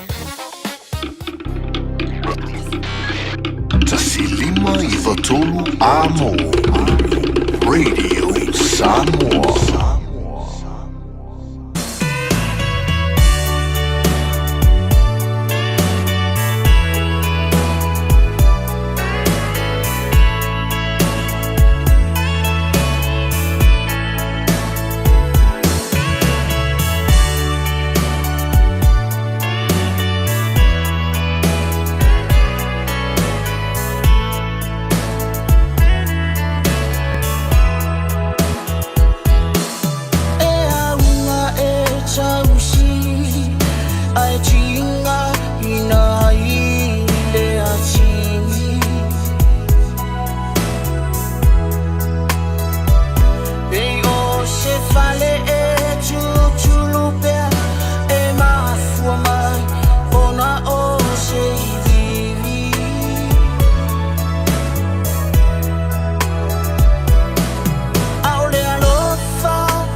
Tabi tu la mai leo wa tolu la bidutu wa te ai le tu la malu ni tau tua de Radio Samoa so lima i wa tolu amo ia wo por te ngor tanto por clamer va pili ia na le pionga ia tofa ia me swol lenga ia mai mai mar malo o le pa mai ia lo po te luai ia o koe ngā palai pe mika wha maruru atu maro le tātou tunu e whai asa o le li. Tala lasi sa mōle tunu e pele tō pira ngalo mō tātou loto. Ai munuia lau whaaso ne fia. Arue, aruo, arue so maisa. Arue, aruo, arue so maisa. Ia sau fo i sua maiso. Ia sau fo i sua maiso. O le tofa mamao ma le utanga o Samoa. O le vao filifili. O le ngasu e whainga tā o nā saina. O le ia i vivia e au ngata. O le fue lave lave e le whaingofie lona tala talaina. O le papa mausali ua uma o na mamanuina. O le nei polo kalame ua whaingoina o le vao filifili. O se wha manatu. O se whangufangu o anga nuu maanga i whanua. A wale fuanga lalovawa. A o si olo pito vaa le tantou polo kalame le au wha fuangae. Ia mau le to vae. A wae tau fi ese le atu. Ia manuia lau whaasau saunga i le nei pō. O wanganu o te pia pia ian. Arue, aruo, arue so maisa. Arue, aruo, arue so maisa. Ia sau fo i sua maiso. Ia sau fo i sua maiso. O le ama malu pea ia kapua whangua nga leiloa. E pei o le upu e whai i ala o le makiwa. Ua li a fo i kavalangi halo koa ma sawali o le kua vao. E pei o upu e whai le koa whale alili, kama o Mang Samoa. Ai kauia ingo uia ala o le aku a ngā whangua. E pei o le kala ngai fili ma puriku i le ala kaua. Ua lele ua kala lupe lele le maoka o sa kuala i sa la whai a kala leo malie. E ka mai kai o la inga sa valasi le ngai fiafi Samoa. E uia inga whiloa inga ma whisoa inga le kako savaringa. Le ngaka o malawhar ngā kula o mea kukupu le soifua. A e whaafikai le alofa ma le anga le leo le akua. Ua ia kai kama mai lo ko soifua mo so mako wola le ngai fiafi. E whao popo i lo ko soifua ma se olo le por kalame. Samoa, mako ke whakaro whaaku ma le anganga whaaloalo. Pa ia fo i o Samoa, i onga pa ia uluru ma mau, ia ngile afe ai sa mako kala o ngā kasi fo i le ai longa. Pa ia amaka mai, le mea o so aile la se i oi mea ngoko aile la. A maka mai le kai au segi le maka whanga kelo kupu. Se i o le kaua fiafi papongi le la ngoko ngai le ala kaua. Pa ia e kumau masa e le avea o Samoa. I o leo whainga luenga kokofia le akua. Ma lor nga lue. Ma kou ke awhi aku ma kou whakaro whaku. I o kou whaiva alofi lima. O kou kamasa o le kala le lei. O lo kou kakalo i le ao ma le pō. Ia whamanguia nguu ma e kale sia. Ia e maisia si o kākou waku nguu. Me lea, o foi le kaimi masangi o le por kalame o le vau filifili po so lua kai kasi. Ia wala nga whaasoa e lungo le lekio. O le upu mongi Samoa. Ia mau ese le akungu ma kalalasi fo. Ia o kākou whaasoa whaakamali ma le kou whaakokanga whaafale upolu ka kalamai. Ia o le iar ngā o le por kalame le ngea fiafi. Mea lea ia whakalofa foile. Ila o fionga le kaulangi kofa. Ia, i ngange foile. Sunga ia kaiko, sunga le awa o lo kaimakali ia war kako por kalame. Ua le a kōpuru whangoka o le ngea fiafi lo kou sisira mai. Onga lo kou ngia foile ala. Klainga ia lofi po, le ko vai kuku. Ia o ngisi foile whaalewelave le malfia. Ngea fiafi, ia. Fionga ia kofa ma so vai. Ia o lela a whakaukaia singa kako por kalame. Ia ua lau whaafonga ma lau sila mai mua mai kue wha. Ia manguia lau whaasoa Samoa. Ia kalofa lau fionga kaulangi. Pamalo, te lailo umuang. Le ua maalo li ofe ua Ta pa fo tu ni le tai le lofa maleanga le leo le tua. Au whaafonga le po i o Samoa le nei tu la fiafi. Ua whaamalofa talai. Whaafitai fo i mo le whaafeiloi. Le whaafonga anga le tunu. Ia, talo pēi le lofa maleanga le leo le tua. Ia, tu mau pēi le nei polkolame mai au lulu a mata folau. Le a fo iso tā vai vai. Ia, o si sao tau pi. Ia, wala wa upwhaima. Mea i tu tonu si o tātou tunu o le ato mo watu. Ia, o le nei fiafi Samoa. Ia, le ua. Whaafeiloi le fitalenga i alo moanga o pa watu so tau wang tonu. Ia, alo meia. Mo la tātou polo kalame le nei fiafi o le asa whaasoa. Ia, whaile nā mo tātou le nei fiafi manuia lau. Tāpo inga Samoa. Hello? Ea mailo vai aso. Ia, ua vo i kā koe e le lei al vai aso i ale li. A o le kangaka, ia, pea i ngā e lape ai me uma. A o le vai aso i ale tua. E tātou te whiu e whaasoa le uma. Tele le tamau a inga whaasoa le tua mo tātou. Ia, anga o tātou ai ele taimi e. Se ai ona tātou lufi le whoa ia le tua. Ia na vele ma mea tātou te sai e nistaimi.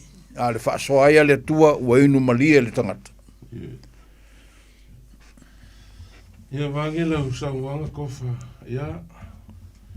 O le mai aso ke aku ngei mai le aso kofi a ngai le aso kofi. Leile ma le aso whaleile. Ma se o le aso kongai. So kofi, aso whaleile aso kongai. Ia sa fia ngai so ma ko inga ma ua wheel ma lopo lo sui o le fongo. Sa pisi e foi, sa wheloi foi mangisi e ia kula koa foi o le aku ngu e malanga mai Australia. Sa mo, sa wheloi foi mangisi e ka maari ma whaila unga e a fio malala i au kilangi ngei. Ia peo le kofa ia wa ili.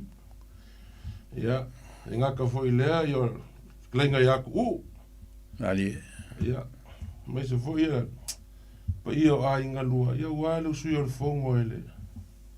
Kofa ia misa. Ia, o misa o mai lea fio anga le Kongo. Ia, makai kula fale le Kongo. Ia le misa.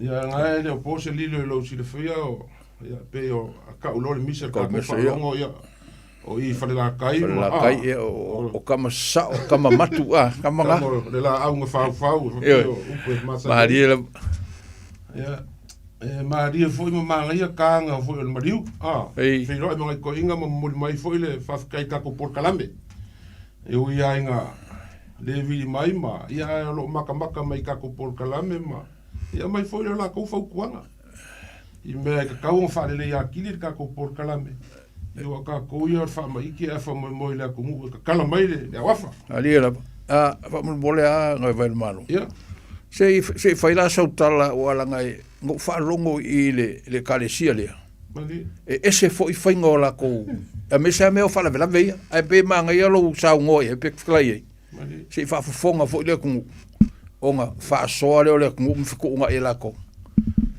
ia ku langa o fa mo mo ia sa o le e kalesia le ale mamonga ia ole aso le upa ia o so ngai ia mamonga ia le sa fai ai le fa mo ma ku ainga ia ko fa le o fsili le kule ia masalo ko afa lua e le ngo mo fai mea i le kalesia le ka ngo sa New Zealand ia e se ala ka vai foi mo la ka fa longo pi ka lia nga kai lo ka ma fa me ngo ka vai ai lo ingo la ka la foi le o le family service sa kai le sunga le e kop ia mo le sunga le pleske ia ma fa langinga o le lau pe o le fa ku mo lunga e mo la pa ia ia fa langinga masangi ai o le me voi la pe funga lo vinga la kala foi le pe e se ara ka kilo ma pe kilo le me lo en alue ai ia Maria la ai alue le sunga kai ko uma mai le family service ma ko o le ho o le mai foi la funga le pova pe mai ai en alue O leo sa ungia le kau mafkanga man. E whaafanga wala au mai hare. I le whonga le pole anga ngofa le maku ainga. I wai le ingi, i le ke ua se he te pofole le peo me masangai. Ele se kinga se ulo lau. Ele se ulo se lau se kia. Ei. Uma le le ia, o mākou le maku kilo kwai o le pikopo ma longa au wa. Ala ai whai mai le kala a au ma. Uma le le inga mākou o ilunga o mākou il mai alo mākou ai. I wākou whawhonga anga Samoa. O aku le au loko. Au kanga kai anga muri ako le pikopo ma le. Ma le longa lau le anga fucking old family service. O winga nga lau kala foi le lau FCD mai le kule. Ia ka kou ia e mua la whakaro. Lo inga ngā lau kala foi le pe e kari nga kai lo. Dia la. Ia e ko foi lo pu lo i le kari kongunga foi o le foi ku vai. Dia la. Ia ku vai o ia i o. E pe o ngai ai kai ia me nga ngo kilo. Ia uma le leinga nga mako ai vaku le ia ai nga lua kali le sua le kalesia o aku ma le lau le pikopo ma ia malonga au va uma nga ai le uma kali le sua ia aku le mako fa fikai o le po ele ai a se lengi po se me ke va ai o ma alo ko kongu le po le se pisi le se pisi pe me le pisi e kako o le aso muri le aso le nga ke ua ia o kilo aku au me masangi o mākou langa whaia le le kamafkanga uma keu ia ko inga foi o le sanga ku mau mako mapu mai i le me sa whaia kamafkanga ia o fo ringa kas ma paulan me o fisuia wo mua la ko mo mola ko e mulu. Ia, ala ki kilo kwa. Le ngumi fa kasi ku ia. Ia e vangalang kai kai le loko. Ia male kalesi. Ia ku fa e piki mal me ka sa me le kopo mai si vanga yo mai fe anu fo mo anu fo. Ia pe nga fo la mako. Ia ku fo la ilungan mako nga wo uma ka di sua ma. Le kopo male kalesi. Ia fe mako la unga fa fe kai. Ia kari me foi le kare sia lako. Ia kari me foi le o ke ngofo mo akafape. O ke minge i o leve vea a kongo i e konga pe ala fape. O fere lei solo furu o konga. Furu konga i o le. Le aise konga nga maalo. Ni era. Le aise se lingi nga maalo. I aso i e lua le po le family service. Ia me le aso muli lea. Ia kanangoa ko foi ngai ko inga penganga. O foi aku mako foi loa ima foi mal. Kelenga ya vaili. Ia kelenga foi aku ia mangisi foi kula ko. Ia pe foi le lenga ya fui ma. Fionga sa puala ma. Ia ma se foi la fionga ya fonki po ku ilomba. Mai kuai. Ia ma ko le menga mako kanangoa. Langa o ese foi la ko mai kau. Ia. Ma se aka ko ia aku. Sa le E aku kongo i me whapea. Ia ele ai se pe whapea. E pulu sao ele ali. O se whakai ka inga siri le. O manku ai le. E kai mea ngu ko au nuele me kisi. Nga kofi ai le o ke anu le. Ele konfengisi sa fai Alexander Park. Mani. Nga mako e la ma. Wa e wala unia la le preskengo le kalesia me kisi Samoa. Nga wala unia le o tupu forsa. Malong fal kuanga meila ia le sa mako e foi mai sio o le kalesia nga ku mal pleskeng o foi la ukala o le kai me o kam fukanga mali o manei o la mo le a foi de malo longa o kam fukanga ia o sa le solo kanga ka umai o le fale ai ai fesidi me le si kula fale o malanga le nga ko le pleskeng o fe ia ide le uno lo Yo, o fe ia de lau e o ele o fenga o fe malia lo finga o ma ko ele se lau ve ku presken e au la wol kiu ma ko o le kiu yo ele se lau fe e o uma le por presken e po ai e o uma le kiu Ia ngā whamero whalkua ai. Mā ngai a la lea. Mā ngai a kere whakai ka ingo siri lea ngā mā ngai a. Peo ngā e a mai e momoli mai se whi au. Le fo lau wo le mele le peo ngā e whakalai fo i le maliu le oroko ai ngā i le kalesia mamong. E a kongu fo i o se whi au ngai au mai. Ka ko kilo i ai. E awa e ki ngā i ngā kākou. Wangi fo i lau sau wanga lau fionga kaulangi. Ia. Lu winga fo i leo laka whasoa. Ia. Se mea e au ngā. Se mea ka ke alu iai fo i lelege. E maisa me whikalolo i ai la kungu. Po nkusinga ingoa, po ngi maliu, po a mea kupu. Ia ka ke alua e ase mea au ngā ka ke vai ai. Ia o lau whala le whai kau fo i lele i le mea lenga mako ia. Ia o le whaingofia ia. Whaingofia ia o ke lo whikau ia marka mkau pengsingi rawa e ke mea. Kua whikau i. O le ise mea wha peo. Whera ka i ngā konga lea sai. O le ai kam o le mea ngā. Ia so ia. Ia maa lie. So ia ka ko ke whikau ese foi ma ngonga makan kongunga foi o le kalesia. Kalesia. Whawhikai. Whawhikai kele. Whakalofa mai le kopo. Whakalofa mai kilo mai maka mai kako por kalame. Ia leo ska makua foi vaku ia. Whawhikai ako foi le sunga le kopo ia le asi. O le asi le. O ia suafore. Makua ia le asi. Ia whapea foi lo o va ia mai se i o le kalesia. Ia wa foi le aso ma le whamoe o si o mako uso ia misa. Ia. Ke ngange foi pa ia o ingalua. Lenga ia ku ma pe foi ia malu ia va ili ma le foi ku i sakapuan ke ngange foi se uso ia funki po le lenga ia ku loma sa ma ko ai e sili ia ka fi mala le fai nga malanga ka ku kama bo so ngo fuanga ia ai ka mu fai ka ko mu ka pe po afa Maria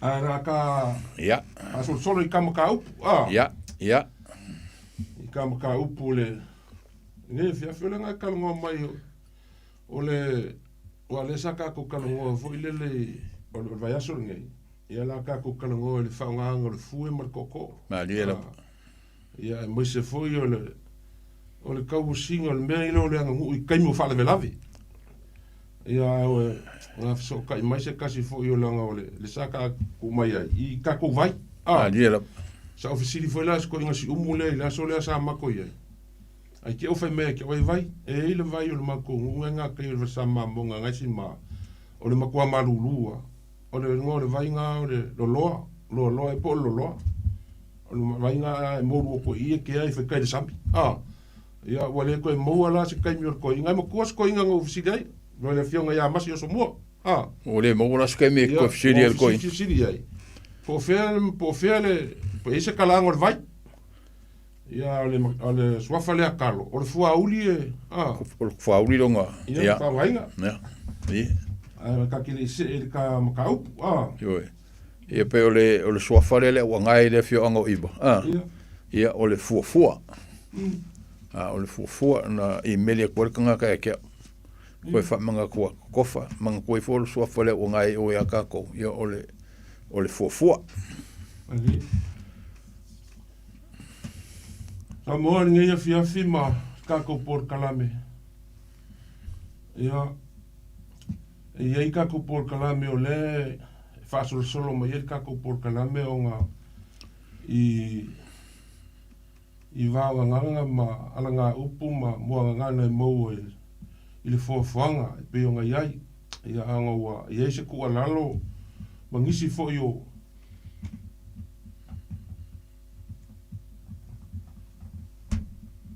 mangisi fo yo kua lalo wa mai ia e kusa I fo I male mea ua va ai ngai vai kau ar kausanga ali ia ele ngaka le whaanga anga o le fue marko ko o pe ua whakalonga I vai I le vai a pērunga o penka whailangi. Iwa avea whailea mea o le whai o penka whailangi mi mea o kako I loa koe kele o kofa. O le mkua whai kakala o le penka whailangi. O le upu mongi a ia a le aise nganganga ua pōle ngu. Ali A le aise nganga, mo le aise anga ngu. A ua nganga nga ki whakingo inga le anga ngu. O le kako anga ngu ma le kako nganga. O le kako kofi mai le akua. O le lau wao e seru whaasolo i ai kupulanga o Samoa e whai mai.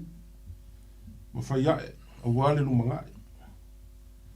O le ala lea, o le ingo le por kalame pe o nga iai ma le iai. Ia koe au kalu ma ngā lafu. Ia koe au kalu ko anga fou ma koe maki ma ngā lafu o le kako anga ngu. Ia wako pulanga. Hali. Wa vaia pea I lunga o penga ka whailangi ma kua lalo mai foi ngisi o kula koa ma ka mao le aku ngu.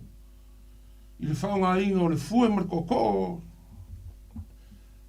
Whaonga le fue mar koko o le fionga kofa. Ai eile si whai kau e masangi aia o ngā whalongo inga I kaimi o whalawelawe a inga. Whai mai isi. Se suia whainga e ku mau whaavai. Mali. Suia whainga e ku mau whaavai. Kako walu ngai whainga o fie. O le whasiri la. Ele o le ku lea ua kau se ese e I ka kou man mea ngā masangi ai. Whai mai le si koi inga, le si kula koa le kungu. Aua fui le suia so o whainga langa mangungu oi whaavai. Ma malu e lua e whaavai. Mali. Le ala leo le whaafonga mai le kungu le ngaka o e lo a fifio ma lala I New Zealand ei, a mai se po ia. Kungu I whaafo le lalolangi I kou, si mai mo mai. Ia e ma whainga whaari mai so finga ngalo pe akakala aku le kako lainga. Ia mai foi sau fe akuskusia I lunga le kako penga ka whailangi ngā laive le kako porkalame. O le fue mar koko, kakala ngomo mor koko. Hali. Na kakala ngomo mor koko, malonga whaonga inga, lea, o eo over le varu se furu kausanga o lo soifua. Lea o savali anga I le iwa se furu kausanga o lo soifua.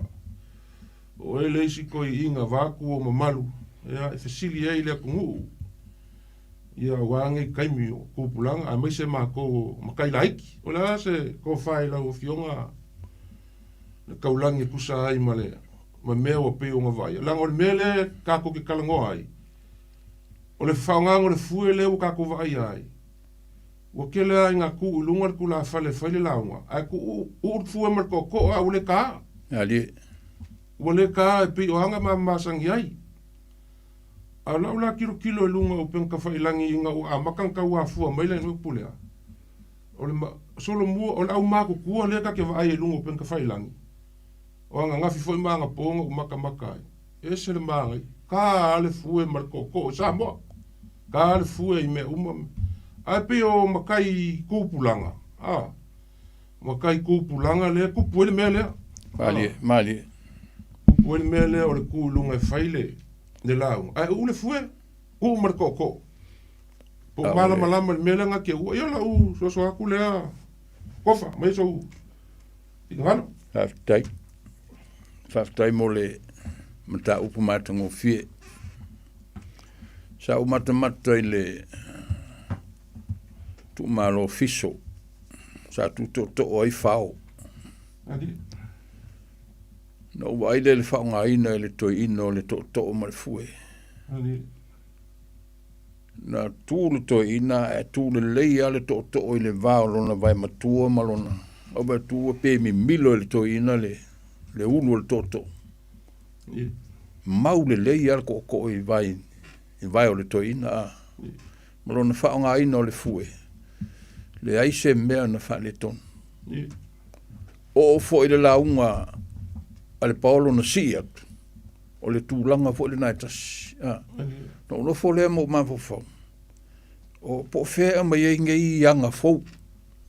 Ia to e langa le upo le tunu o le loa malong fuaka. Ia le upo le e te tauna whaise lo fo. Pe o le mea ngā le pe na e tau whetalai I le mele o le sui o whainga. Tu maul wha mai e sui whainga. Ia te awaia. Pe o I nā le ua maru e lua e le tatu wanganu. Le anga ua mai tuloua e le o tula whale uma. a o vai tu la fale la iti ai nei o mai le to inga swinga fole swinga fole o le tu e u to o ai fa tau i mal fue o le fesili la o le almenga la inga ulfu a fai wa ul koko ia ku ia ngal koko e ku ulfu a tatu e ul koko o mal fue ia nga fai lo lau ai le kanga ai e tau le leo na manatua i la u i lo ua vai vainga o le to o i la u faa ungeina o le pule o le pule malosi e te tu koko oloa ma ko lia o le ua waku umal faa pokuanga o le ainga i ake ohe a fai o le ko ainga ua kasi la laku ko fama le faa ukanga o vai vai o le malo le aku koko ma ue ake ohe le pule e control a koa ia le mele o le fue o le launga e ufo el kakua kungu leanga o le launga le kungu e pe o le avo le vivia le fu fue la velave per fu la velave fu la velave ngala le ai vai la velave le fue fa penga o mal la velave le launga ai si le fio launga ke le nga vai o le kafo o le fue e fa mai si o le ka le fue ka ua ko ia ke o vai nga umo le launga e ke fesidi fo i pe o le fue ke malolo ye e ka fo pe ka o mai le fue le wingo le si mele la so mai ya le mau le si fa me o le ulu ko o ke me fo le ku mai ku ku ilum a ku mai ro ku e nga o mai ka mai ya o le vai nga le launga le la so pe ka fa pe nga fo le le mai tau le tunu a le ngai vai ka u ma le kulanga le o ka ku ye le fa nga ngol fue mal ko o le ko mo o le mesa ile ku mo le amkang wa mo wa ku le mal o le mele we ngai pe nga o fo le pe nga fa ka ngu ya o le fai le me malu ma popo ile ku e pe to fa pena se vai nga vai le malo lo fa kai lo fio ngal kaulangi o le vai aso ngai inga o sa ka penga ka upule sa o kala mo inisio kula kola ku ele mo mai la ko finga ngalo ele mfaiong awe mai sa o kala ngola mo fa so i ku ele ngaka o le ngofo apule dia ya fa pe fo ile malu ya kumwa lenga vo ya mongo mongisio sa ma ko kala ngola ile mele ya ele mfaiong awe mai ko kala ya au la ko le ngau ia ku mau pele ili ai a Samoa le menga iai. E pe yo le mele wa. E pe yo le fa punga le wa fai kako fa lave lave. Se kako wo nga. E pe yo le mele o le sua kai. O le sua kai. O la fa kamali ma la sua kai. O nga wo ko kongo ke kus. Le swinga o le. Pe o le ko mau fa vai. E sufa. Yo o lau sua karsua, ia, porque o kusila, pe o le mea lea o le ua, o kau iese mangaku fo ile le, i lo vai. O i le kau mafu ai, i le suia i o whainga, o mau vai.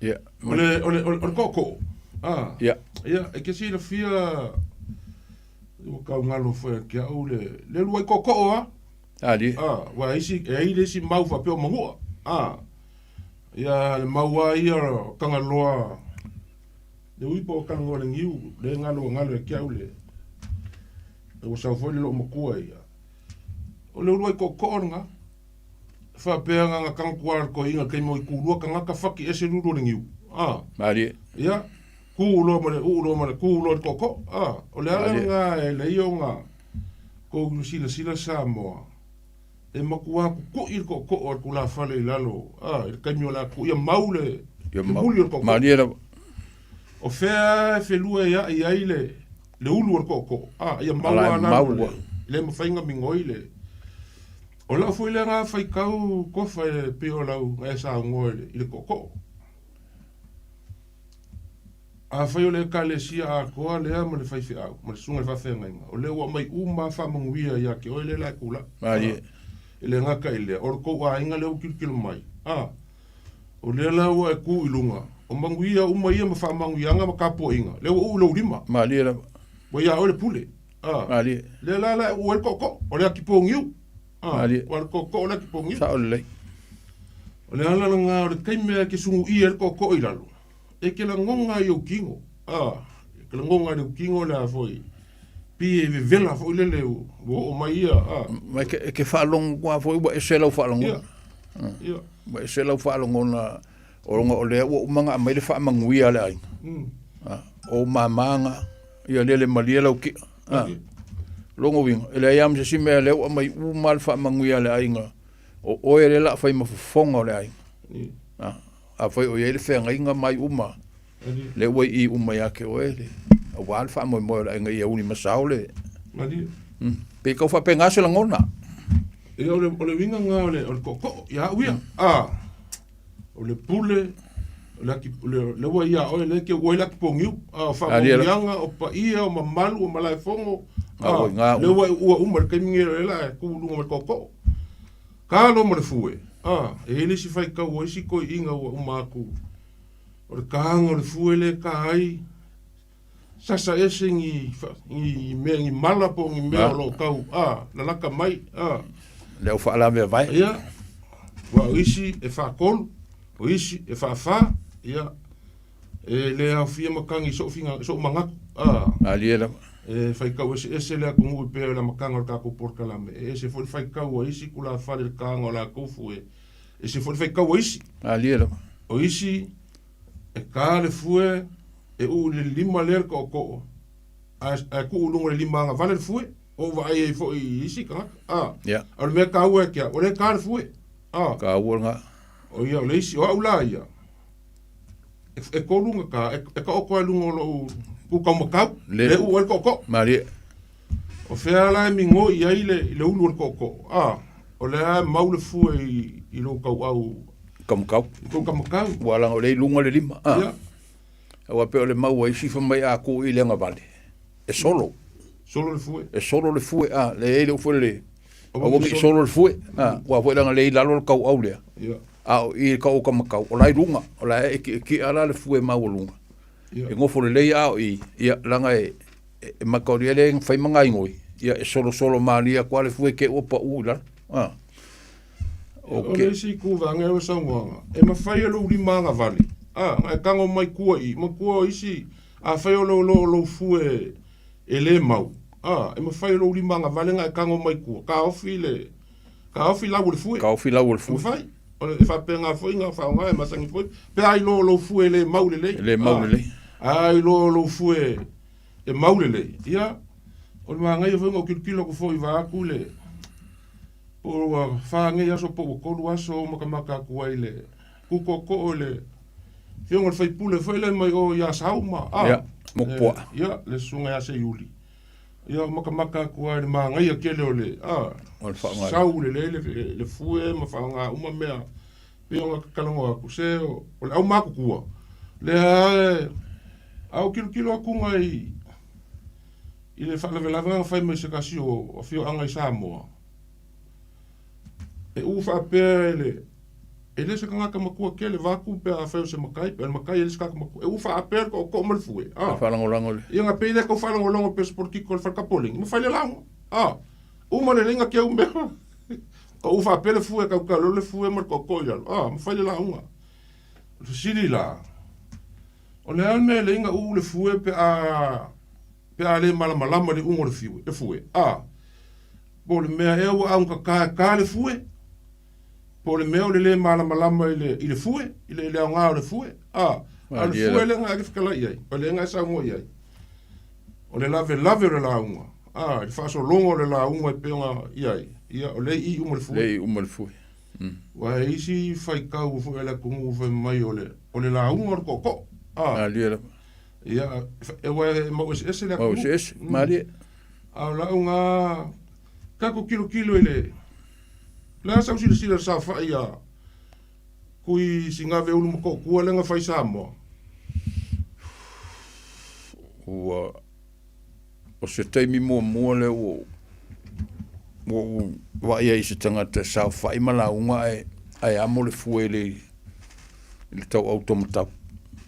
o se me mombo le o mata wi ia ia nei fo ina I to ina no tala noa ia o tangata fo matu o tangata lenga nu ia o la to mau ele se tu ma se anga nu le Samoa a fai wa sa fai la no fai la la le na fatino e fam twain ia e fatino flufi mai le al fu tu luma salo le lei patatia o fanganga na fu pe no foi la ia o fanganga le na fanga e le fio anga il fingol safa ia sa mo fu na feseli fo la alengo foi la nga feseli la lo wa finge lefta fo mai wo mar safa mai tet o la le wingo o le merka mara la ya mo le fu ala ngo foi la e no fatu ele senga no sa mo fa pena I lo utal to nunga la nganu sa mo ya mai le fu tu yo luma na te batu e salo le nga lua le ka kia o le ngunga sa mo a le melan fa ia ai fo ini yang ole vai kaminge wo kele la fai me fo yo o peita fa pena fo le na e swinga le ole o fa mo le sa fenga ile fiong o le me fainga ka lo fiong al kaulang nge ke o fa pe le pa le mi o ngisila le ngadwa po la me ese fainga o fu la uli le fai mai la mali ka le fu ma ka o ko le fu le skula fa ai amor fu le skula fale o le me pe ka po e ai o le waku o le makai o le ngofo ingi usila fa ka oko le fu e alo mo fai le la mali ia o ka ko lo a fio ma la le ka ko ku ka ke mai ai fafu ia le ka ke mangu le ka ko ngu ia mo le simea so se mea e fatino le nganu o le mata tu pulanga le mata tu pulanga o tu pulanga le mai temine ua pe le me pu ka fo le nganga se ya fai kio pa fo la ua na la tu tilo I istangata na la tu fatino no tele la tu ai fo le fatino nga istangata tasial tanga ai o mai o sui fo la tu ai o le mena e te tawa ia ila tu fatino tu langa ia on tom fai e alu pe ile mea sa masani ai o sea onga le lei fo na mo tu pulanga ia fai mai wango e sa mo o le kunga e po e ai onga o le sa ile I kausanga le ka ngisa fai ka uvanga au kalvo a kol PIC ngusila mali PIC ma ko ka uvanga ile ngu o me fo ia sa fa ma fai nui ia ka le sia o faingo la unga ma fa nganga o fue ali elo so se kai mea ke sa fa ia ilalo ke la unga ngofo ia fa ka okule fue auangi ia moa ele o seanga ngu le ngofo ilalo ko kongo le fale ai amo le fue yo ele o seanga ngu nga me amo le fue bo ka nga ku fafo la ngo fafo ai e amo le fue ole ku la awar ka ko por kala me la nga families ko inga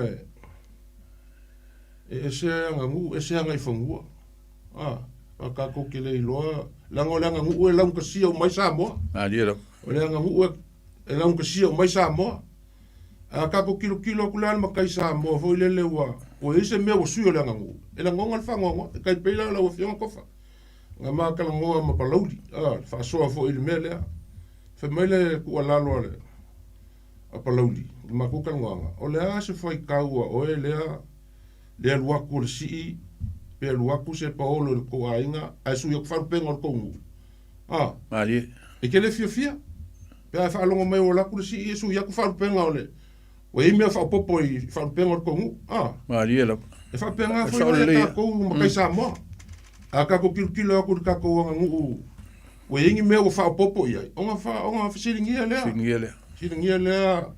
o la o so se me ka ngai so ma fu anga fa pe o ele wa e luaku wa kasi ale mea ngo wa ai nga ku la fale ale ka le fue ngo wa ai o nga le polo le nga fai ngu fa kasi le kanga le maliu malong fa ngu akas ole ainga akas ia alanga le mfai fa kingo ale por ku tal popolesi alanga fala les ia ngo vai le so nga o ku la ile le koko le so nga o fu e mar koko ai le ka ia olanga upulanga fai mo yo polo leo ai sila mai ngai ku le kalo fu ele mala ese nga mala ese ngai la ir so kanga la mala le me wali ngale kale fu ia mala le vai mo mai lo vinga ia mala le polo mala ka kala ku mai yo le me wale ka ku le fu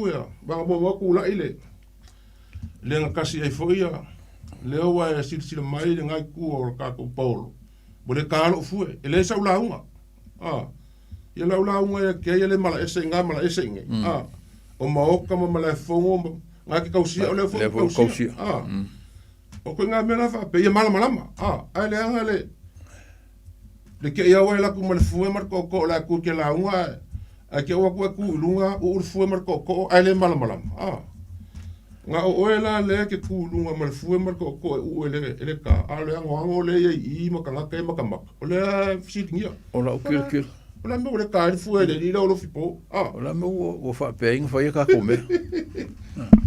Ia ola unga. Ala ufisidi le tu fisidi alo ma fo. Ole fu ele ku e solo. Ia. Le o solo le fu e le fa le la unga. Ia. A kongo fa so mai se si ole o ko sa idia polala le si skepu o ia pe fa au pe. Wale o solo ngel fu mai wale a upua au ngi solo le fu longo winga ye ka u nga ye e pe le menga le o kele o lo a kongo e fa so me se si ole ku se me fu in que si le fia le solo le fu e wa nga ile ka ka ngo e fa mai langa ka ke a solo le fu o kongo mala no le solo el fu o malolo o nga yiranga kala ia o papele mai langa o solo el fu o le la o vai mai o palasi el fu la lo winga o malolo la o fai inga la o nga yiranga ma papele o upu muli nga e fa ma kafi pe va pela o la kula mai o lo po ia awonge i ngaulo ko pe solo fu upu ia awonge i ngaulo ko pe solo fu o le nga fu o mele o fu e vai ele la vai ele la ka ngalo upu e fai ia ngale ko me i ka kasi dal ko ka fa pe ko e o me i le fu e voi dol mele la ko me ki le si mele voi dol mele la so mai ia aka ko vai ngai ka mama ku e le fa nga me fa penga ka ke no fia wa kau ese me va penga ia pe uma ngalu for sanga ma pa io o ngu mala fia ia ka le fu vai ele ula o le nga le ka le fu ma mo lo iku ia u ia po fea le iku e a mo le fu a pa wa me ia ka le fu ka le fu a fa solo le solo le fu ia o vai vo isi mea ke pe o me pe ka lo lo vai e lunga a pa o al fu ko la fa ko pa ko mai ko lu ka ko lu ka ya lo vinga ko nga ka ko por kalame ali ka ko kilo e pe nga ka ngo aku no fia nga ka ulangi fa pe fa anga Samoa ia Samoa mua nga la uka pe o upe masangai sa ka ngo i kua ali kupu foi makamali ele ngako la kula koa ele mafai o nga mo manga vango lu por kalame ai ka ko kile ali o mai ka kalmo ele ile ko ko mo foi mali ko ko mo foi ia mai no la ku finga ngalo ia po le ar ko inga ka o le fu e kai ia fa ngar fu po le me ia wa ka le fu ia po le mea ia le senga markanga ka fu ile le savari ki munga ai fa mo Ai ngar sa vali vai u se vai sa vali. Por sa vali muking king la me velo la warka vangel fa fonga sam. Ai u se vai. U se vai. O le anu mo le fu e lunga u wai. Ia le ka. O le si foi ka fu ngo kilo e. Sole. E u ka viri lunga fa pe. O man ka fo le ko ka viri lunga fa pe. E ngalo ka ngo fo le mo ka maka ia i fai ngā karaka. E pula, o sa alka, o pula skafunga e. E sa ngole i kule, kasi ngā mea mga e makamaka. O sa skai mea la sa ungil ko la whale, o la ngā mea ki whia makamaka ai. Po la fo ngianga o ka anga fuia. Sa le leia. O iska ngaka e whai mali. O iska ngaka, ala vea e ka ngaka le au ka whai lia ingol fue. Ia o iska ka whapenga, whai e vili. E vili au ka whai vili lunga. Ia, o ngā whai au lai malama ia le mafu anga o le. O le linga kafa pe ngā longa fua. O le winga ngā lau whaasoa. Ia malama. Ia malama le. Ia mai le. Ile songa ku ko o fo i le whapea o whaalawelawe uma me umo le aku kupo le aku ko o ia. Ma Kei pe o whaafikai aku i le auroko o lenga. Ka whailas whaanga o le hori kongo i o. Ai ku o le koko. Ia ku e makaile fu ia whakoi fo i pa whai le ungi mea fo i e ke kele. Si wanga o si polo ma i langa o ka ko ingei. E o sa mo fafo. E maku aku ku i ko ingal palpal. Va ku le fafo nga sa mo. Ingei ka ko i fafo ko i fafo. I o ko kongo ho. Ngai le fu ko inga sa funge. O kunganga. O le fu e fafo. Ai ora se fu e. Se ke fai olonga au se le au ko ki pe fai pe la po o le mele ai ke bai lai mo fakungo fo le fu so le wak a ku ko inga ai ku lu ko e o ila lo le wa ko inga pu e le ko inga e o ila lo ile mukia ia la le fu le mafia fia le fu o fa pele ai ke o fsila ku ile ko inga o le omonga fa o le fu le o ko inga le o longa fuea le fe ave i o i me kele ia o le fuea le o ko inga le fuea o kama makua o e o sko inga le o ku pepe foi le va ku ka o po i swafa sko inga le so ma ku le o sa a makanga por kalame ia so se fa la vela ma ku ngia o mai ku ko inga lo fu singa ku ko inga ma si o fu singa pa e a ko ia ka so ko inga longa fusinga ia wa pe o ko kamali o fusinga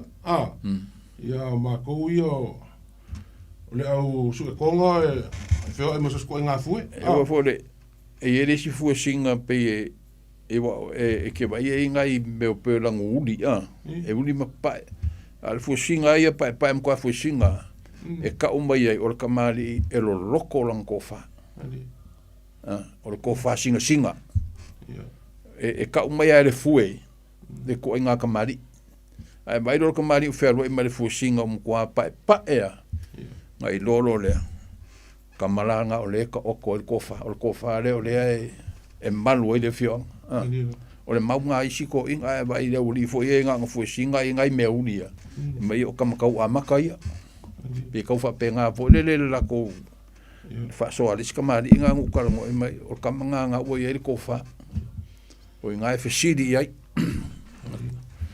o foi a kamai foi a kula fal nga o ke fai le o le sio la ku ngai samo la usa ke sa ia ai ku mai a le sio uso makua mal malanga me no fale o fue kamai fue la kamai fue la ki le o fa ngai como fal ia va ku la ka o lo fale ke le fa nga lo fue la po ale o ke kaule lo fa nga ka mai fu pe fa nga tungo fa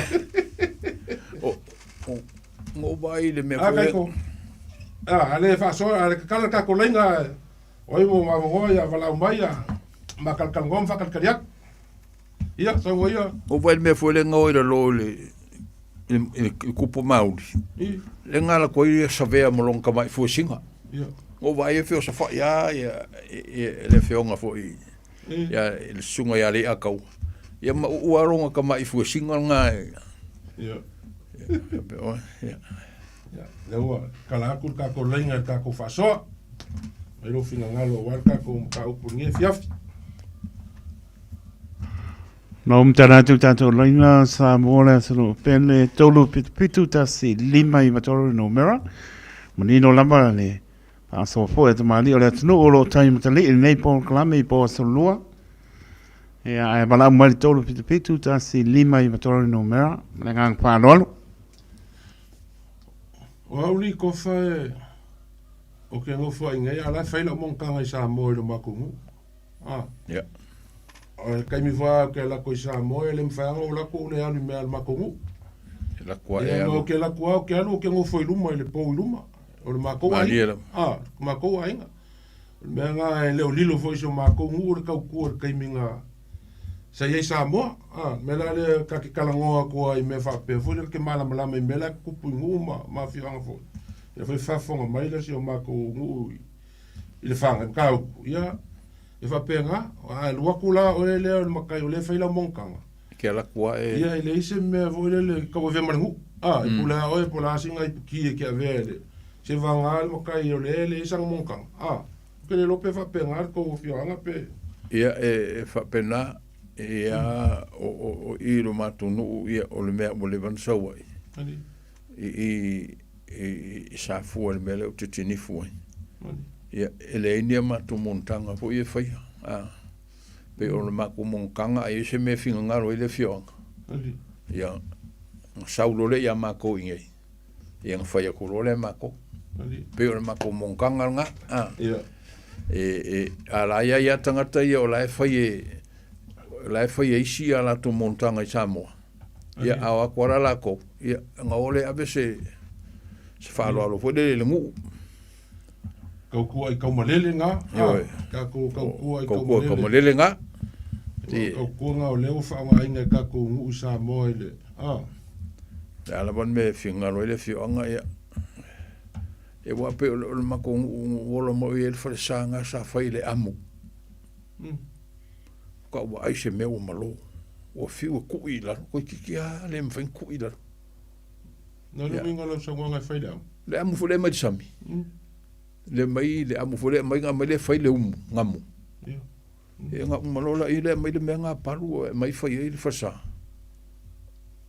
o le mokwa malo e malo ke le kulka manga I lo pidik nga o vai le fasa nga sa ia nga ku ila lo e fai fasa fo ya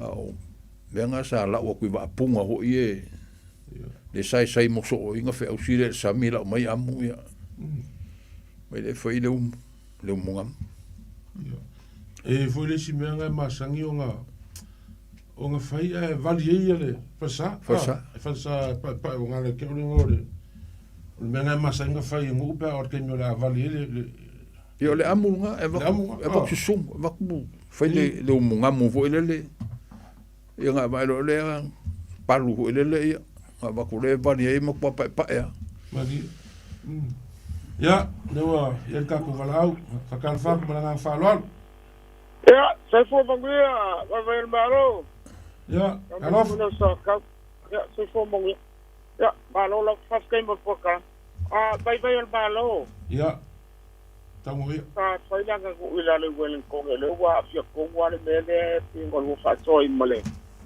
kala ya ko fa ya pingo ya ko fa dan ta sin dia le lang ngai bolen ko ngai po o fa si le pa la ta mako ba ko la si la le ko wa le la lo ko amba ya le ngai ko amba ya kai mingi wa lo ko ko ngai o le ba ko ngule la ya ko ya I fu ko ya lo ko sili lo le si ba kai na la lo yo o mari ni wo ngai ko le ta le lo ko ka ko ya lo ko ka ko ke ko su americana ko ya ya kai lo ya lo o le vai nga o lo mga ku ya lo mga ko ngai ko no e ka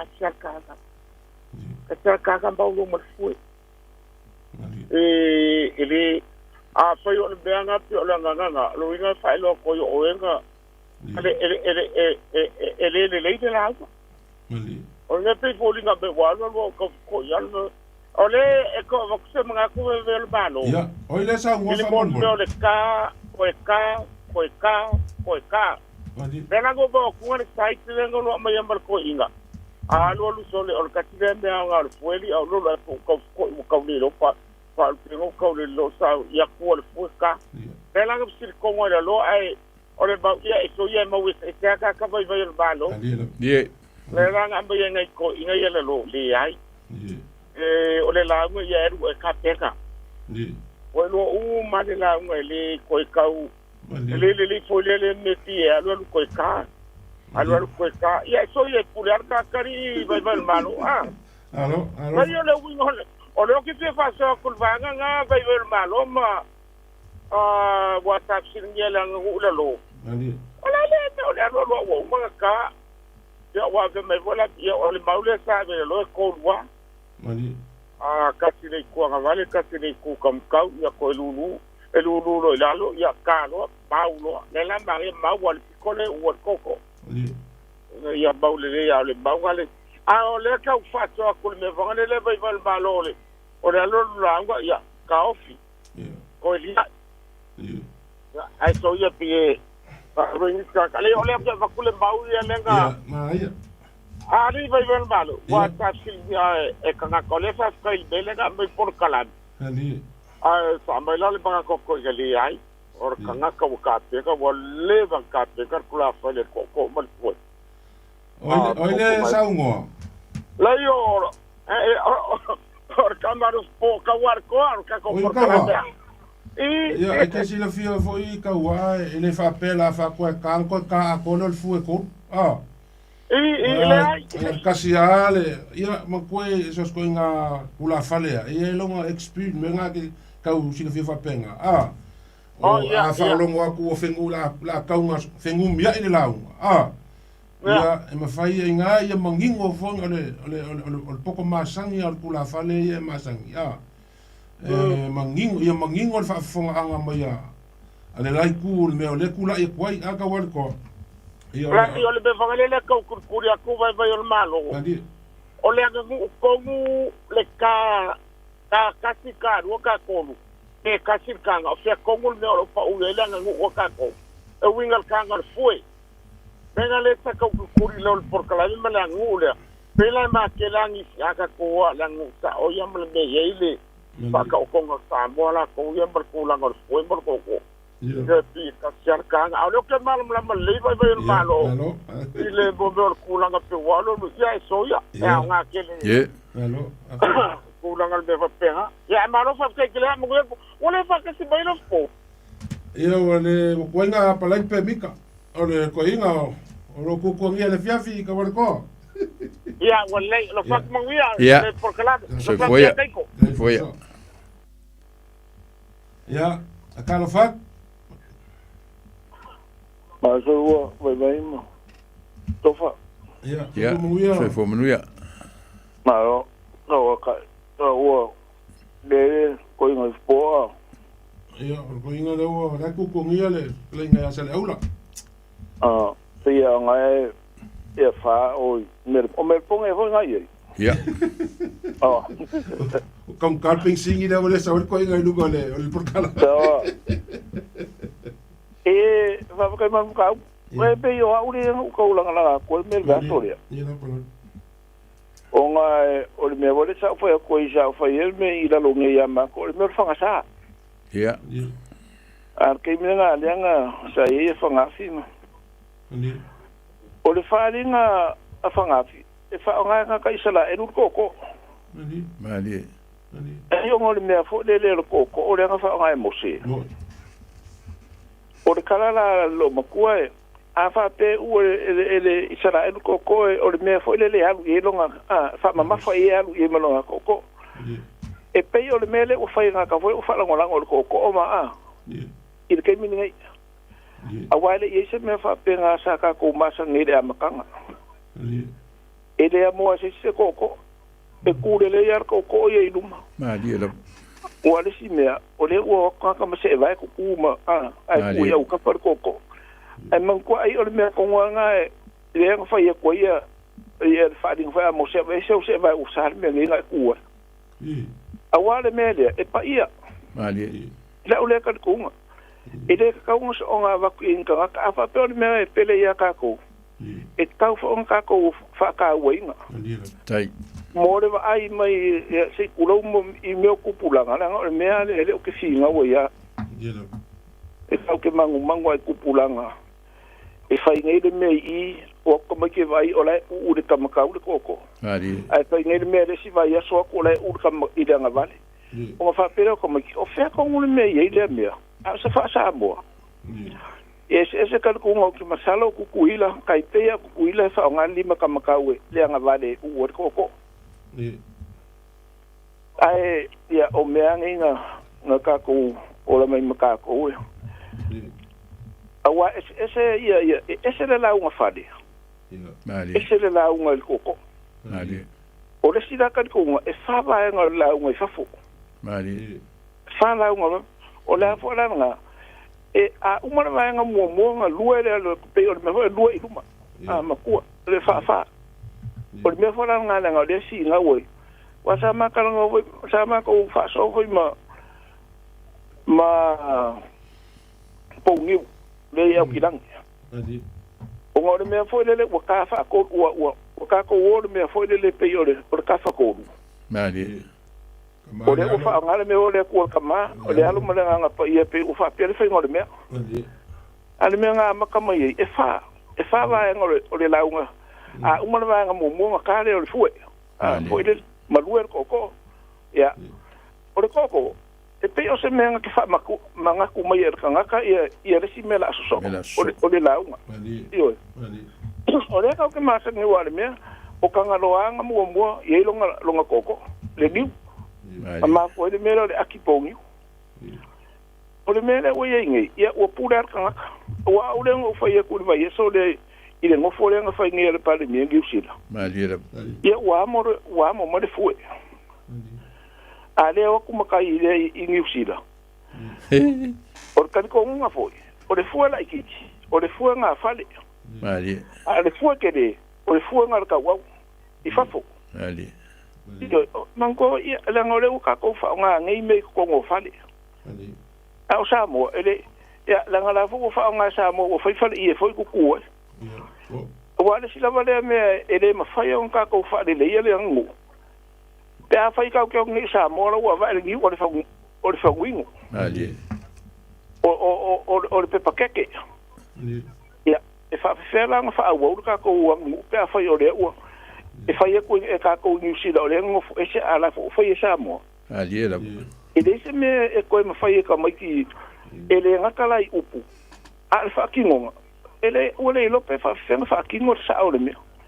Wa me le ngo fa ko o le sa ka o ngene mele amakanga ile ka se mamunga vai le malmalo I kongwa le ka ki fai mai ai e ka si mamalu sa mo o ai de mele sa o mai fo ya ma ko ngi de si o me ko kisi e ma ko ku ku I de me malo le nga sa o manga ingule I ku ki nga kala I ku a le la ku le ka I o le le sa fai le do ele se fa sa mo nga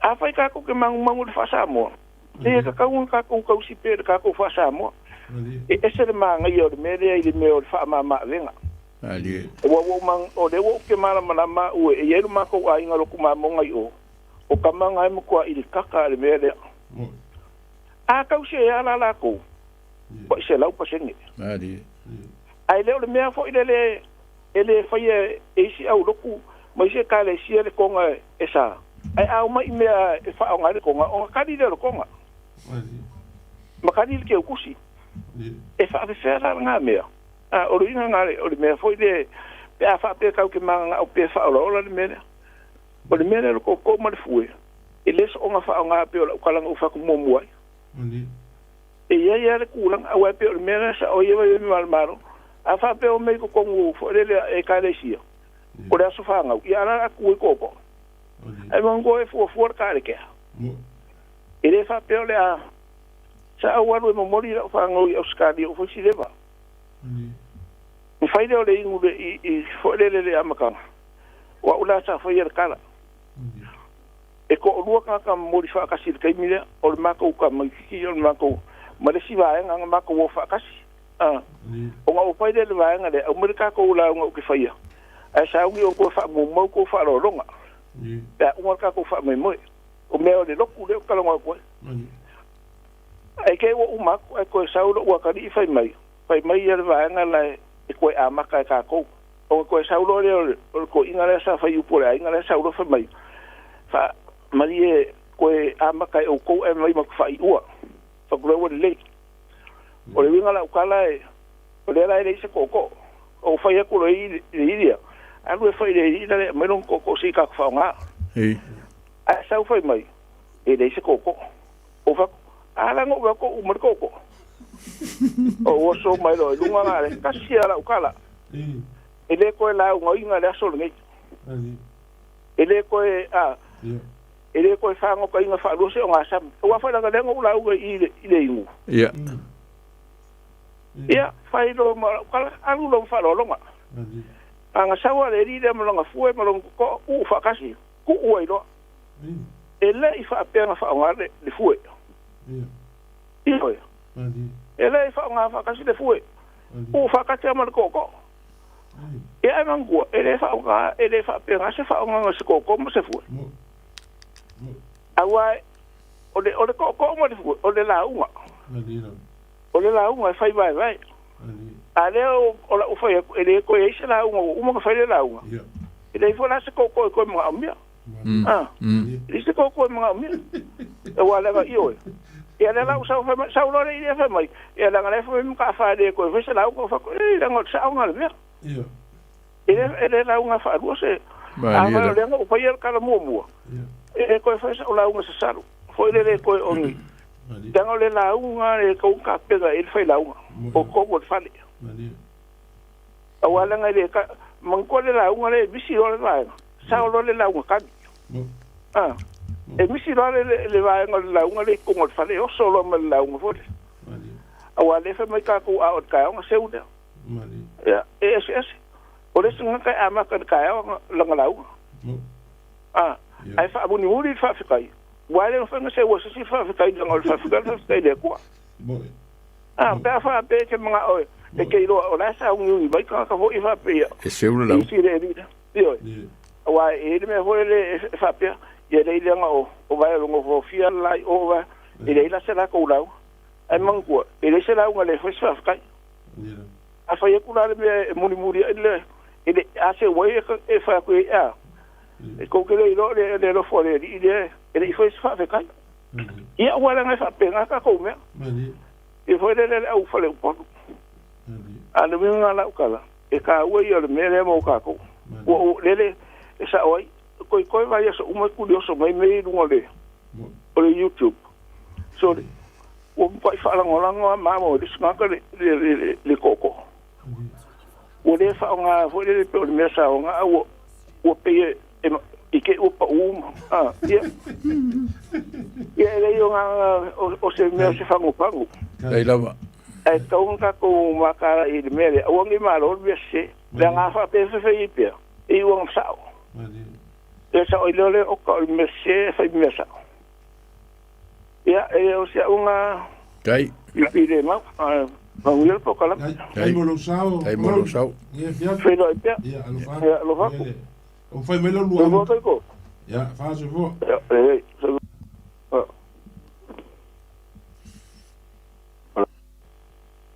ya kalofa mo lo vo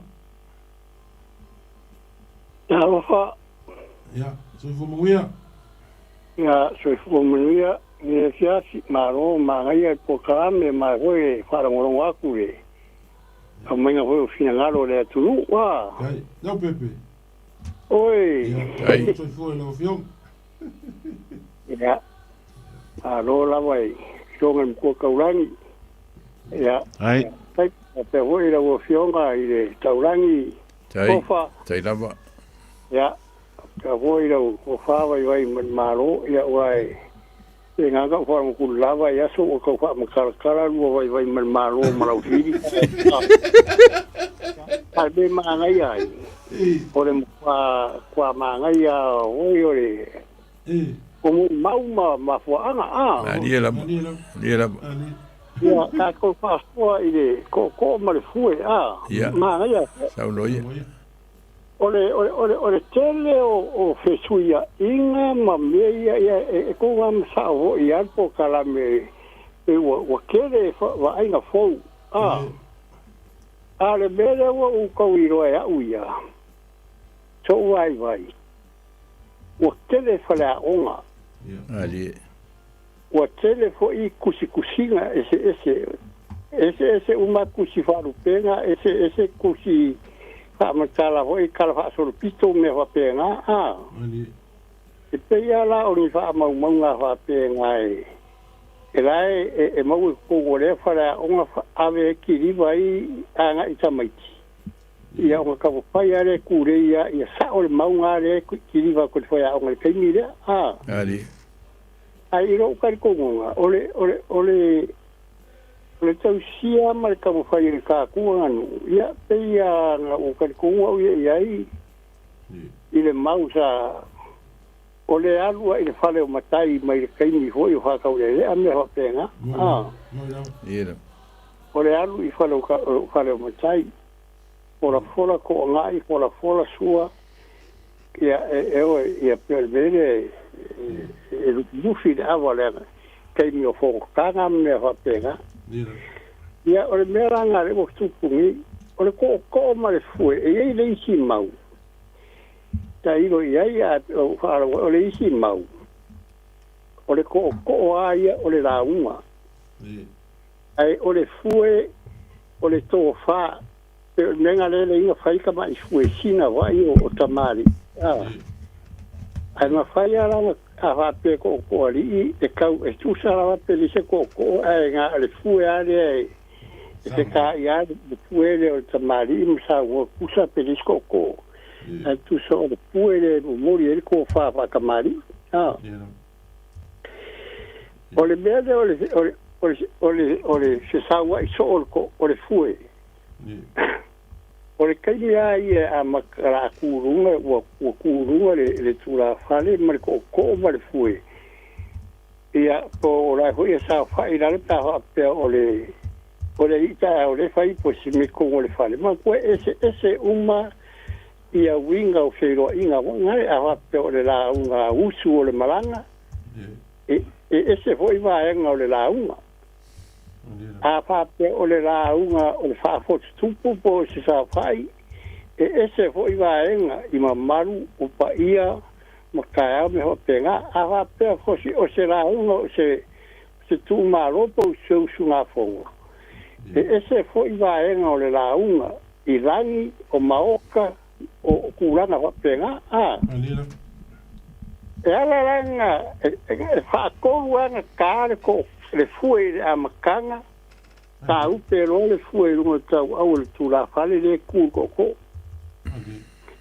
e ala la o nga alu le la unga nga mai foi le mau nga fa pe a ka so le fue ia pe ora ko e ka fa manga ku mai a pe o ka ko sio vai nga ia ele ka le fue e vai ai o le la au o isi vai nga o le la unga e kalo le fue ia uma ia el faftai ia solo ia kalo fue ia se ia o lava I kai mi o vai a murmura la unga pe io menga le io pe e kau o ka fa fue da fa pa vai a la unga ia pe o kai ka nga vai ia I tiro e ka me ki I pokala me e fai ngi makungi au kirangi ia ma kanga ka ma ku asa mai ira mangai songi vai ka anga le o la ko seve si e fai tonu makanga rina e ai ai ke ira go mai e fa pe mai le fa upunga o la ko le ua ka fai fa poko ka mai ki ma o ko wa onga e fai la mele o la onga la kanu ia ka mai ki ole o mai pe o mai observe nga ia ofisiri a sa nga mo ala fam kalanga po tala anga po inga wa fale introduction wangi ai ko fai mai sti sia tali foi o ian ka ngu mai ngi usira fa su kasion ka usanga ia ia ai sai mai era au mai o ora nga nu ma fa sa mo ta mai ki ngai Madira. Ia o ora que le foi o si sa ora ia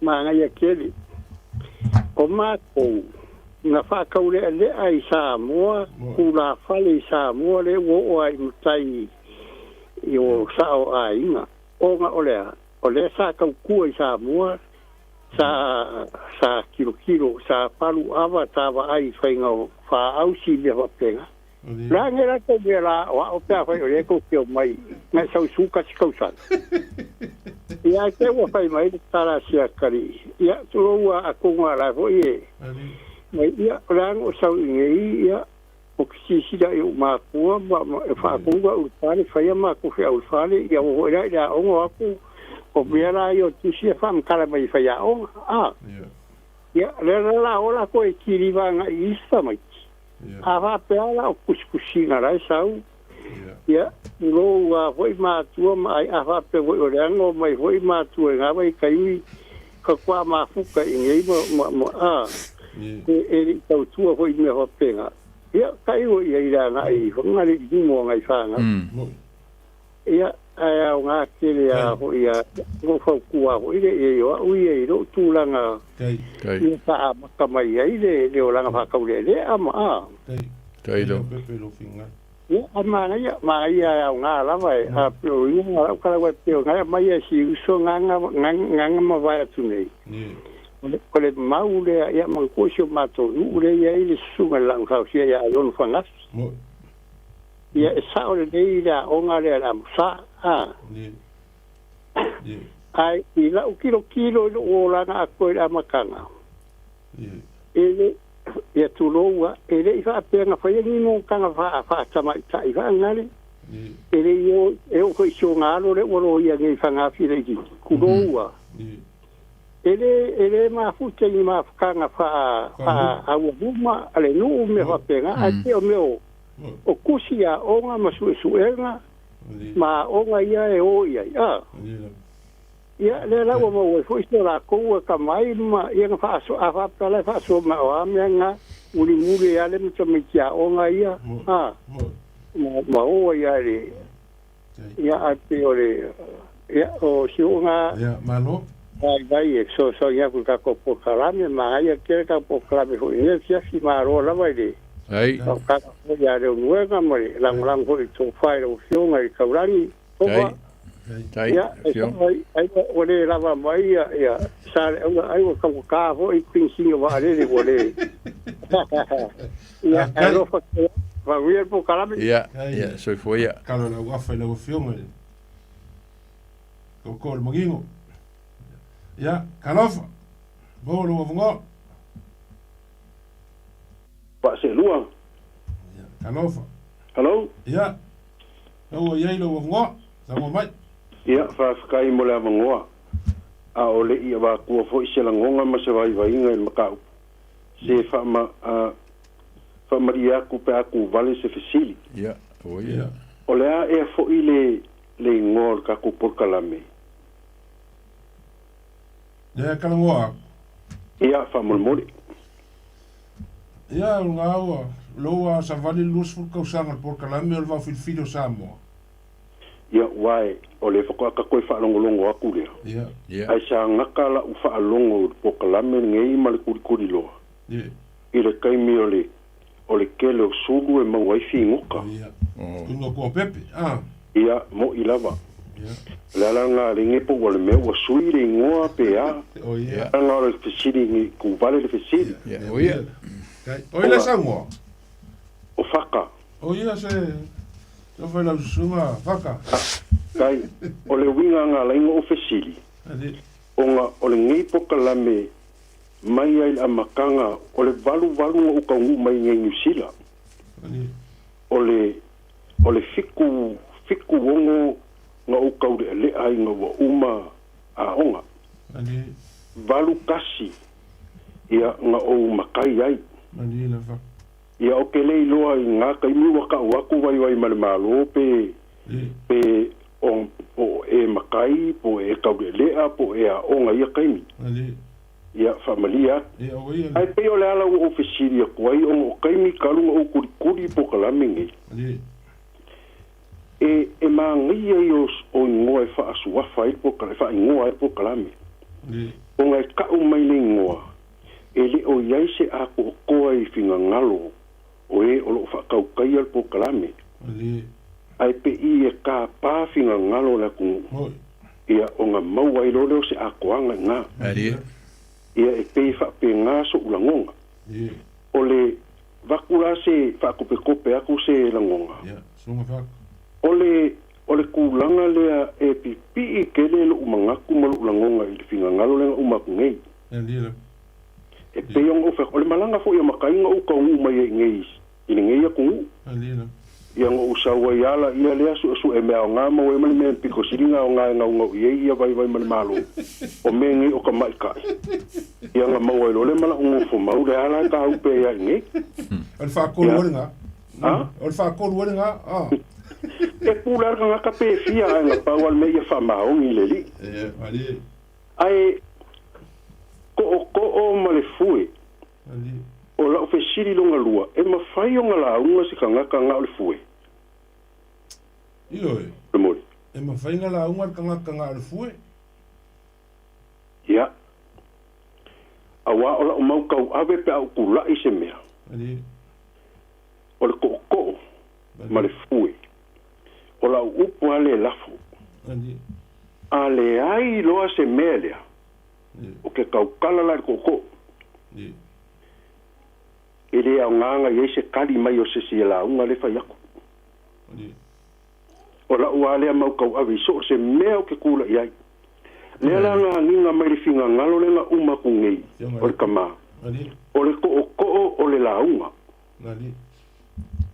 fa va en o le la unga ai vai malo so se kulo le mau le ya fionga kaulangi a kofa ya ole anga ngu o Samoa ele i fua inga mo ku ngai a ole mele nga sa ngo ele suire ngo mo ngai ole fala be lava le mele wa kupu wa ele fale a onga wa kele fo ikusi fa lupenga le ma fo ele mele nga ma ku le finga ngalo vai malo skani usola o le ase finga ngalo ai o mai le si i le la o mai ese fa lupenga mai fa lupenga lu o kula nga konga nga o mafo anga mele o ingei e ele anganga le wa e Samoa wa ka ko aku angusa o le ka ko ke muri ku i kulanga o le angangu ai fai mai le anganga le o fai Samoa fa ngi sila mele o le fa o sau fai o le maliu ia nga fo e masa nge vai malo pa fa pe o la lua ku ngai pe o maua o la lua ku maru luma ia pela o kulanga ia ka ke le o iloa kala a o le upumongi ale mai fair melia ke le fale aonga ai pe o fai aku a fai o le ngol ka ko por kalame o le vao fili po le kele o suru e mau ai fingoka lunga winga e manga o mie ka kou le kele o finga ngalo ai mai se lavala le au makua le anga le mele wa kupu o lungo le YouTube ma lungo le Facebook lele le wa mafua ma yele kelo fengu ya ile kelua fikla ye po ngai mo sa ngo ya ai o le pumongi ele o yai pe o le upor kuspa ia a fai yes ngaka wa mangako e kongu ye yo mangako o ala ngai fango ai a le kelo finga ngalo o leo ke kala ngoa uye isi o mako wala fanga makulanga mesa o walwai fale a onga kaulele a fale a onga inga o le makai pikola iki ale pengo fa ko le balu kasinga makai ai ai rua ku e pikola iki ia fale a onga le mesa ai kongu ngamia o le au maku kuala le mo ke filo i o i le nga o mau ai se mea o nga o le la kala ngoa ku kulanga le koko pe o nganga le upu le so se me ale ai le melea ile ka kaunga i se la unga fai mai ali onga ole kaiminga alu ile mako ole momolingo le o so swang la pengo fai ko le ngu le ka ko ele fo inga mo ngia ku ma mau o ka ko wa Samoa ali o lo wingo la ukala o le ko ma le fue o e ka malai ma ka fafo a o le o lu fe kalaim sa ngoa o le faingo le fue fa lava ma mili ma fa fea ia la le ka ka ngoi me fai ko ngia ku e ke le fai ko ngo fali o le ka fafo la le o ka ngoa kwai o le fa nga ingo ko le ka o le la unga pe o le suira nga umakungi o le au kalangoi o ke le kalangoi me fa longo mo kalangoi me ke kilo ni Facebook lo ke kalangoi me sa o yai o le mako o ngala I malua o inganga o inga se me fo e fo ya ke au la ngu ure ele ia se mako la unga faya o le kilo aku o makai makukua kamali ma suwa ma kula fale makukua mako ainga o lale ele aise la unga fai mai ai o ai nga le lue o o mela fai mai ia makale fue beila le finga ngalo nga makngi a uma le baenga mua le la unga kale fue ia alu le si baenga le la unga ele aise upu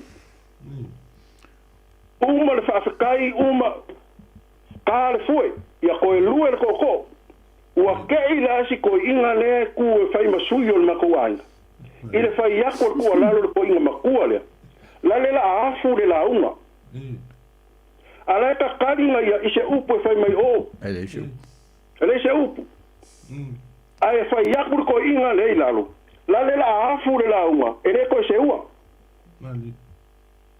ole winga nga le mele ke fa ko isa o fe sidilo ile ko inga le le ale wingo la ukala nga lafo o ai fa mele upor ko inga le ole la unga ole ko fa va enga ka o mele va nga mo mua va nga lengo nga lu fa so mai I va enga o se o ile la unga e o le ko ma le lue ko ile ko fa ko nga fu nga lue te ulo nga ia pe ole nganga le ka fa so ngia fia o ka kala ngoa kwai le anga sa o suire na uma kunesi familia ku ka ia faka ia e ko fa wa le va so le ka como ka upule ko mo fu ko mo foi le vango ki fa so mai lo finga ngalo ia anga wa uma ka ko kai le afore iva ma sainga umai ia ka como ka upule e ko fa so foi le va so le onga ke le ka ua male anga ka como ka upu ia mo ia pe le nganga ia fa kai mo inga foi ni finga ngalo ngisi ile me wa e mai ngai kai mi langa wo poko nga kai e yonga langonga mo ia mo ai ko ka ko fe lo va so le ka como ka upule langa wo mal kai me fa o mal ka ko por kala me fa sa o le lo finga ngalo ia wo le ia ka mo ia le ile lo ko fo ia como kaliwa ko ia inga tai kai ia mga kulewa uma kofa oi tai ko ka kai mia ia ka ku Samoa le ngai fiafi ile sui filoi le fa solo le ngai fiafi e wale ko fa ka kala ma le fa ko kanga ar mau fa le polo ma ke fa sunga ngai fiafi ia ma lo fa kai ka kala la wo fa mau ia wale lo fa mongi a Samoa pe ia ole le nganga le por kalame nganga ma ko fa mai ke fa mo ko fa ma fa ko kanga fa so mai ia wa se ia le por kalame me le mai le fionga ia ko fa fionga kaulangi male sunga kai ko lo kai so nge fiafi ia mo so vai ka ko feilo ai le so lua e ka le varu ka ko por kalame masangi ai manguia malo longa le fiafi se vo pa se vo Arue so mai sa, arue so mai sa, ya sa foi sua mai so, ya sa foi sua. O le tofa mamao ma le utanga o Samoa. O le vao filifili. O le ngasu e whainga tā o nā saina. O le ia I vivia e au ngata. O le fue lave e le whaingofie lona tala talaina. O le papa mausali ua uma o na mamanuina. O le nei polo kalame ua whaingoina o le vao filifili. O se wha manatu. O se fangufangu o anga nuu maanga i whanua. A wale fuanga lalovawa. A o si olo pito vaa le tanto polo kalame le au wha fongai. Ia mau le to vae. A wae tau fi ese le atunu.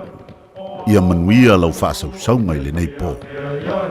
Oa wanganu o te pia pia ian Alue, alue so mai sa Alue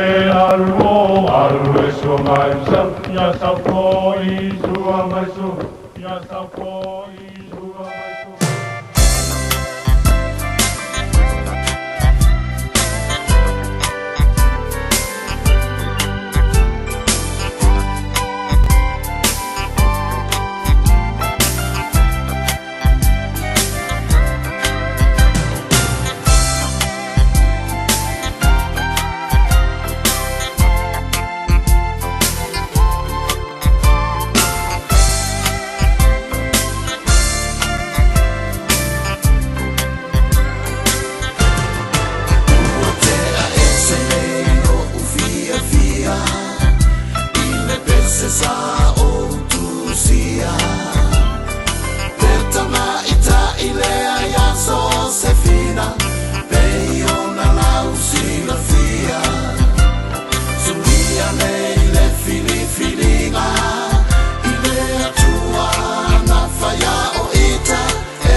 Mi tole mai le ua lua supa minute o Natale o le July spulu.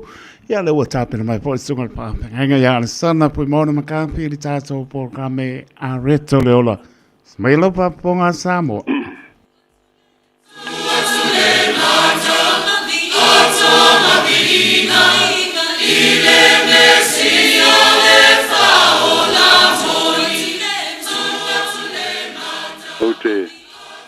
O te whatalo whatu ma le ngā whaloalo le nei fiafi ia ma le malu o le tātou utunuu o ea mwhai o na whafonga mai I le nei a Polkalame whatalo whatu le swafa manu malo I Yesu Keriso o le li o le ola ia o le o lo tātou o taritonu ma whatu tua iai e tusa malona lava anga le lei malona maoni ia na fionga walo tātou wola e whawawau.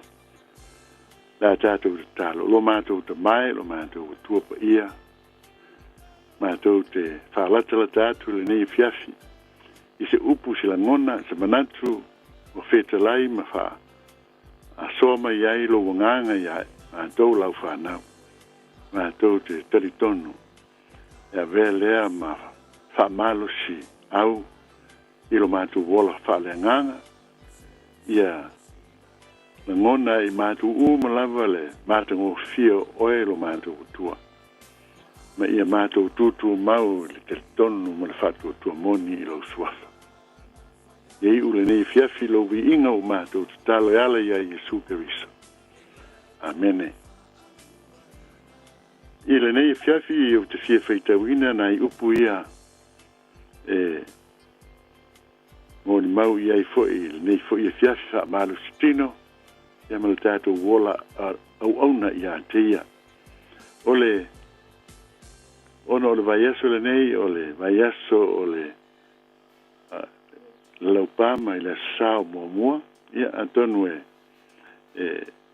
tato te mana tunatu iai ia tātou tāpena masauni iai whanau le atua e tāua ia le aso whapitoa le neo le laupama ma le malanga whatupu I Yesu Keriso I Jerusalema o I na whatau nuu ai le whinangalo pa ia o le atua o le tuina atu leo lo na alo pele ma liu le sātauro o wā le whaola ina o le lalolangi e le na se tasi e le na se nuu e tasi e le na se malo e tasi ao le lalolangi ato o tūpulanga e tele o mawai o lo soifua ma ola pea mai lātou e le I soifua ma whananau mai ai o le maliu o Yesu e whaatino lua afe tau sanga taluai pai mai o le whaola ina lea o le lalolangi ato a wai le mawhai se tasi lawa e seisi tangata ese ona whaataunu ina ai tā ua tele ona tātou a mafau I le amatanga wea e o lava I le amatanga lona soifua mai I le tina pa ia Maria ia tā ua uma ia mese fo I o valo anga I le whengainga tuai I le tangata o Yesu Keriso tā ua na tātou manino malama ia I le alofa matalasi o le atua Samoa ma le lau whaafonga I le nefia o nisi pei manatu I le maliu o Yesu ai pei mamare la ngona I le aso le vaiaso le laupama ia ai na ona whaamanatu ia I tātou e le ise vaenga I le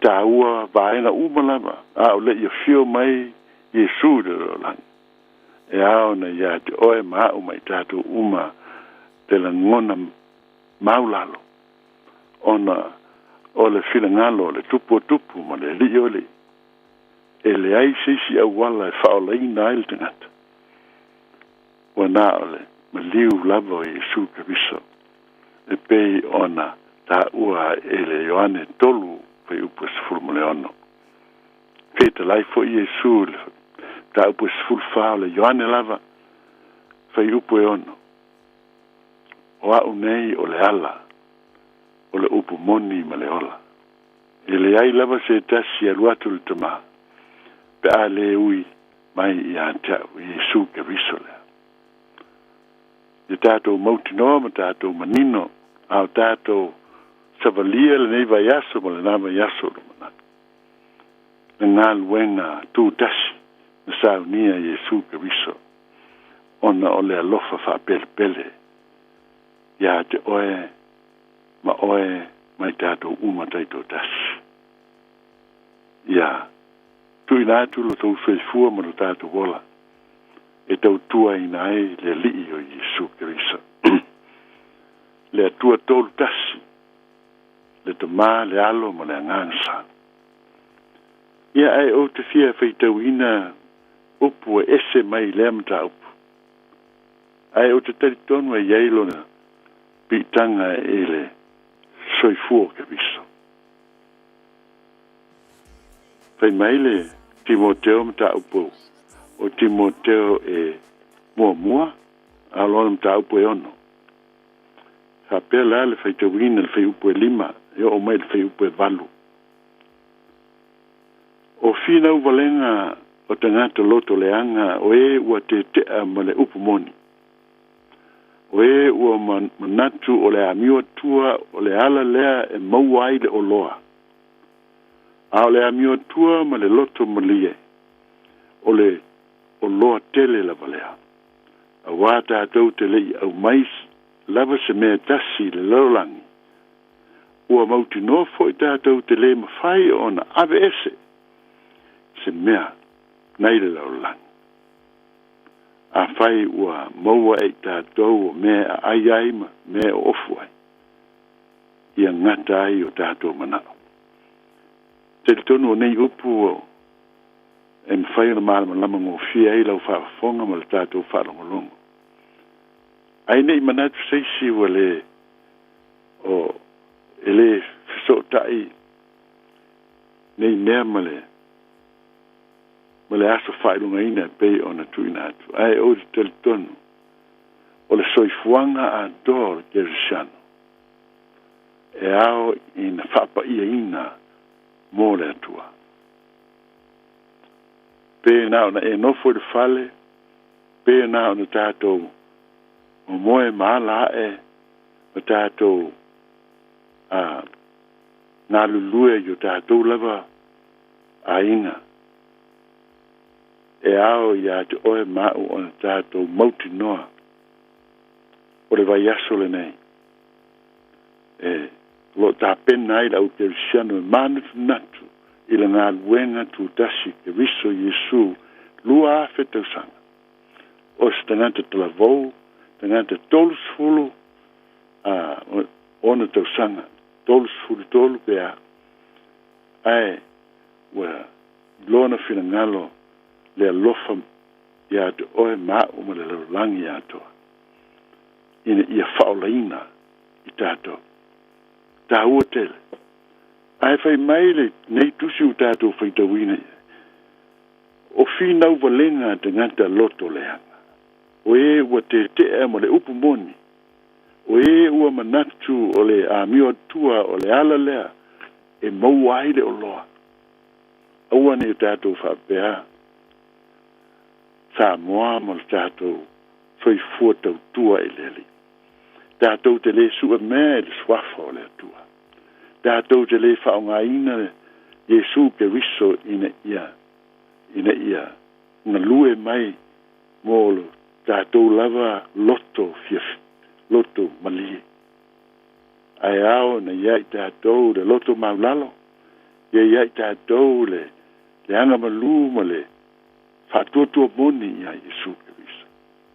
Tuina tu iai o i tātou o tangata angasala ma tangata le ele tāua. Ai, o te wha manatu le mātou o lotu. Wha manatu fo ele wha fonga Samoa. O le tāua o le tangata. Mai le fōfuanga le larolangi a toa na whaia ele atua. Ina ua wha peifo lona fina ngalo. Fetala iane le atua i le iona persona.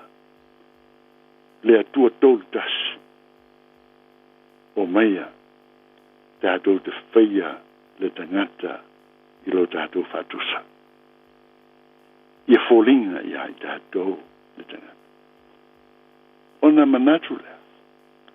O ale mātou o fia, o le ale silsili ese, o ale vani monimo le ao, o le fōfuanga le atua. O lona, o le pale ali o ngā luena, o oe maha umai tātou uma. Le eise mea na whaia le atua,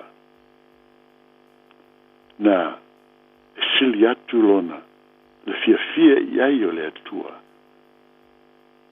ua e pei o le tangata na si whaia e fōlinga i ateia. Na pa ulo le tangata pei o atau ma ewa, doenga lue le atua ina ia toe tai mai le tangata i le ola e whawa. Na e saule, e nese e toru whai upo sifuru lima. Paso solo mai valo, na se yo mai lava i le teimine.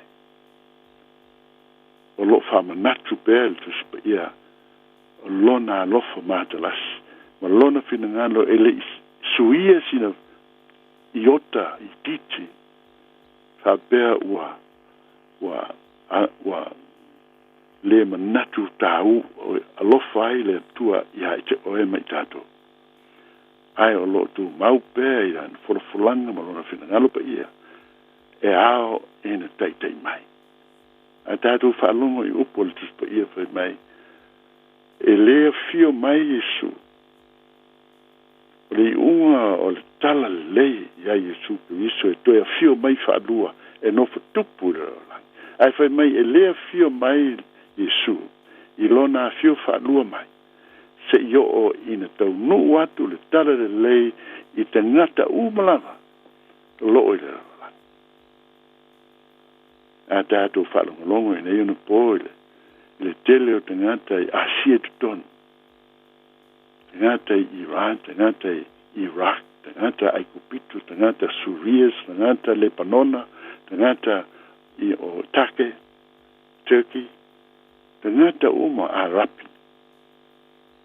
Ua whaitau miliona me miliona te ngata wali liu I le liu Yesu. Ele yo tala le tele o istangata. Ai meisi lewa te ngata Asia tutonu. Ai a tātou whaalongolongo le lei iai tala ave mai ia tunu. E ui ai na tupu taua ma mea SS. Au avea ma awala e whaailoa atu ai su malona manai. I nei te ngata ma tai o ia tunu. Ma ua li liu ai le toa tele o te ngata. E tali tonu ma talia Yesu Keriso e whai maali I ma whao. Samoa malau whaafonga mai. Lo nga lue ke viso se io ina o le tale lei I te ngata umalawa o le asa tātou ngā ruenga o whai. I te sira whiala o ngā ruenga o te iloa la ngā ruenga. Ia o tā whamahuni iai ina ia whaolaina se tasi o tua oi. Polo tua oi le tau motau, polo tua oi le anga vale. Le ale lanu, le ale ngangana, le ale atunu, le pofea mea, ia e manatua, o le malanga, I le maliu, mo le whamangaloina, o le lalolangi, o whamanatuina, I le vai asolana. Ia tātou o atu iai, pai meile o le tuspa ian tātou whaitawina, a o le a mio tua ma le loto malie, o le oloa tele la valea. O oe, le tau tala iai. Aua ne avei tātou nao ne keisiano whafolinga. Ai iai tātou le keisiano o iai le loto ma lalo ma le ano malu. Ina iavi ia le tamai ma moe. O lo ua malanga atu, o le a malanga atu, whai longa ine le nei vai aso. O lo te le asini, o le tamai asini fo. I Jerusalem. Panga le matungo fie ma le alofa o le atua. Ai, fai mai le tuspa ia. A wā tātou te lei, au mai alawa se mea dasi le rolan. Wa mauti noa fo I tātou te lei ma whaia o na ave ese, se mea nei le rolan. A wā whai o maua I tātou o mea ai ma inu ai, ma mea o ofu ai. Ia ngata ai o tātou manaka. Ioe. Tātou te le o ese ma le lo langi ma se mea. Tātou te le au mai se mea. Tātou te le ave atu o fo se mea. Ai. Ai iei le mea ua wha nganu iei nai oe le atua. O le ale mea. O mea o lana mea alofa o le ola e wha. O lana mea alofa I atu oe. O le ola e le wha itawina I le tele o na lotu pe tele o lo taulanga. E le whaatawina I au ngā luenga le lei. O le soifua leo le tangata whaatua tua I le atua e ao I na whaia ia le a mio tua ma le a mio le lei le soifua pa ia ma ia whaia ngā luenga pe o na o ina haita a o lou whaolaina o le mea lofa fua I fua lea a le atua mo I tātou. O le asa tātou au nanga e ao ni tātou o batu I le li I le nei soifua. Tele, ngata ua soifua ua o I le walu sefulu, iwa sefulu. Ai, se mea whano noa. Pe a whai tātou te le maua, ma tātou a taliaina le ola e whawa pau fo ina mai e Iesu Keriso ina ia tātou wolai Samoa o le atu nu lotu o le atu nu talitonu o le atu nu fatuatua o tou tātou soifua maola mai o ele pe la no me o isi e ifo ya ala o isi e ifo ya puras o isi e toi titi e loa Iesu Keriso awane o tele atu tangata o le liu ya Iesu ona o le mana alofa o le atua ya i tātou manu natu tātou manu o aso tutoe tātou te rei loa tātou teimi ai tātou te tu ore la langi nei le teimi e whiringalo ai le atua a ia o mai le bala o uma ona tu sia lo swafa ma lo tātou ingoa e le tusi o te mai mamoe o Iesu Keriso ia na lua pele nganga o le atua ia tātou umatai tō tasi avi esina le ita ma le fuā ma le loto tina ma le fiatau i masui o a winga vai uma avi ese o winga na e ma mulu atu ai le mea lofa na whaia Iesu Keriso ai tātou tū mau i le li ma le mautinoa fai mai a whaia moni lo wofo i nātu ona fete lai mai leo le tuspaia ona fete lai mai leo Iesu ua ta ua mi o tonuina ai oto o tangata anga sala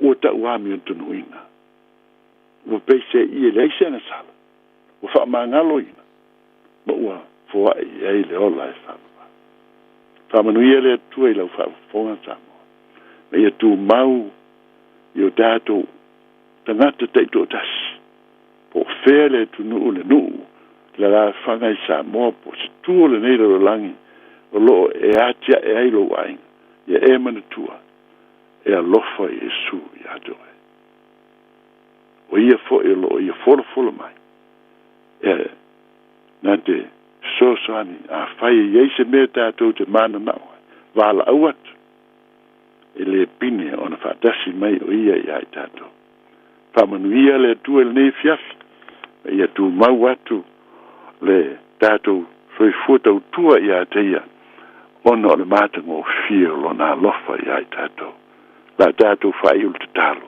lo mātou te mai lo mātou o tua ia tu mau le vi inga i ato ai o oe ao le tupu au ma whea mea mātou te iai i lea tai au ma lea fiafi o lea pō ma le ao o oe ao le mātou o tua mātou te alo lofa i ato ai mātou te talo ina ia e mafuta ina i mātou ina ia whasirisirina pelo suafa i o mātou loto ma anganga ma ia tu maure ma malu sirisiri ese i lau fia mātou te talo atu i nei mea uma ma le tele o nisi te talo ta mai wha malolo i lau whanau ia ave ese ina o mai ma ti ngā ma wha ina o mea ese o lo wha laveleve ina le soifua o tangata ave ese ina i le suafa manu ma lo i Iesu Keriso mātou wala au ma le whatua tua moni e ala i lea suafa mātou o fia Iesu Keriso lo mātou o li whaala amen ma amen ia whaftai whafonga mai ia tātou tu e wheloa i ngā vai aso mua nei teimi ia soifua ma Emanuia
Se po Maria na kale sia pa po tonga ke se ano Samoa mai ni ling.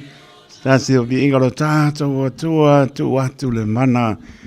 Pa mai tu ai le tātou toi po klame le nei po. Ia pe an sin pia maro le atunu. Ta pe na ina sunga le whaapengainga ia al sana pui mona makapi a reto le ola. Mori pa maloma le whaapetai. Ila nana au ona te pena nei po klame. Munia po i mano longa nei po. Sunga sana pe for parto ya chima no fo alo munia longa venga mori lo soi fo munia le atunu. Ia, pero ia le nava yaso o mua i le anga le leo lo tātou matai. Tau lunga e mas tau tua wa tau waa le ura nei po sa mora tono pene le ai ia se pai asa ma se mau ia tari tonu lava haloa nganga ke usiano o te mangano ai. Mria mano longa le nei po le anga leo lo tātou tua tai tu taroto le au ona soifua ma ia manuia.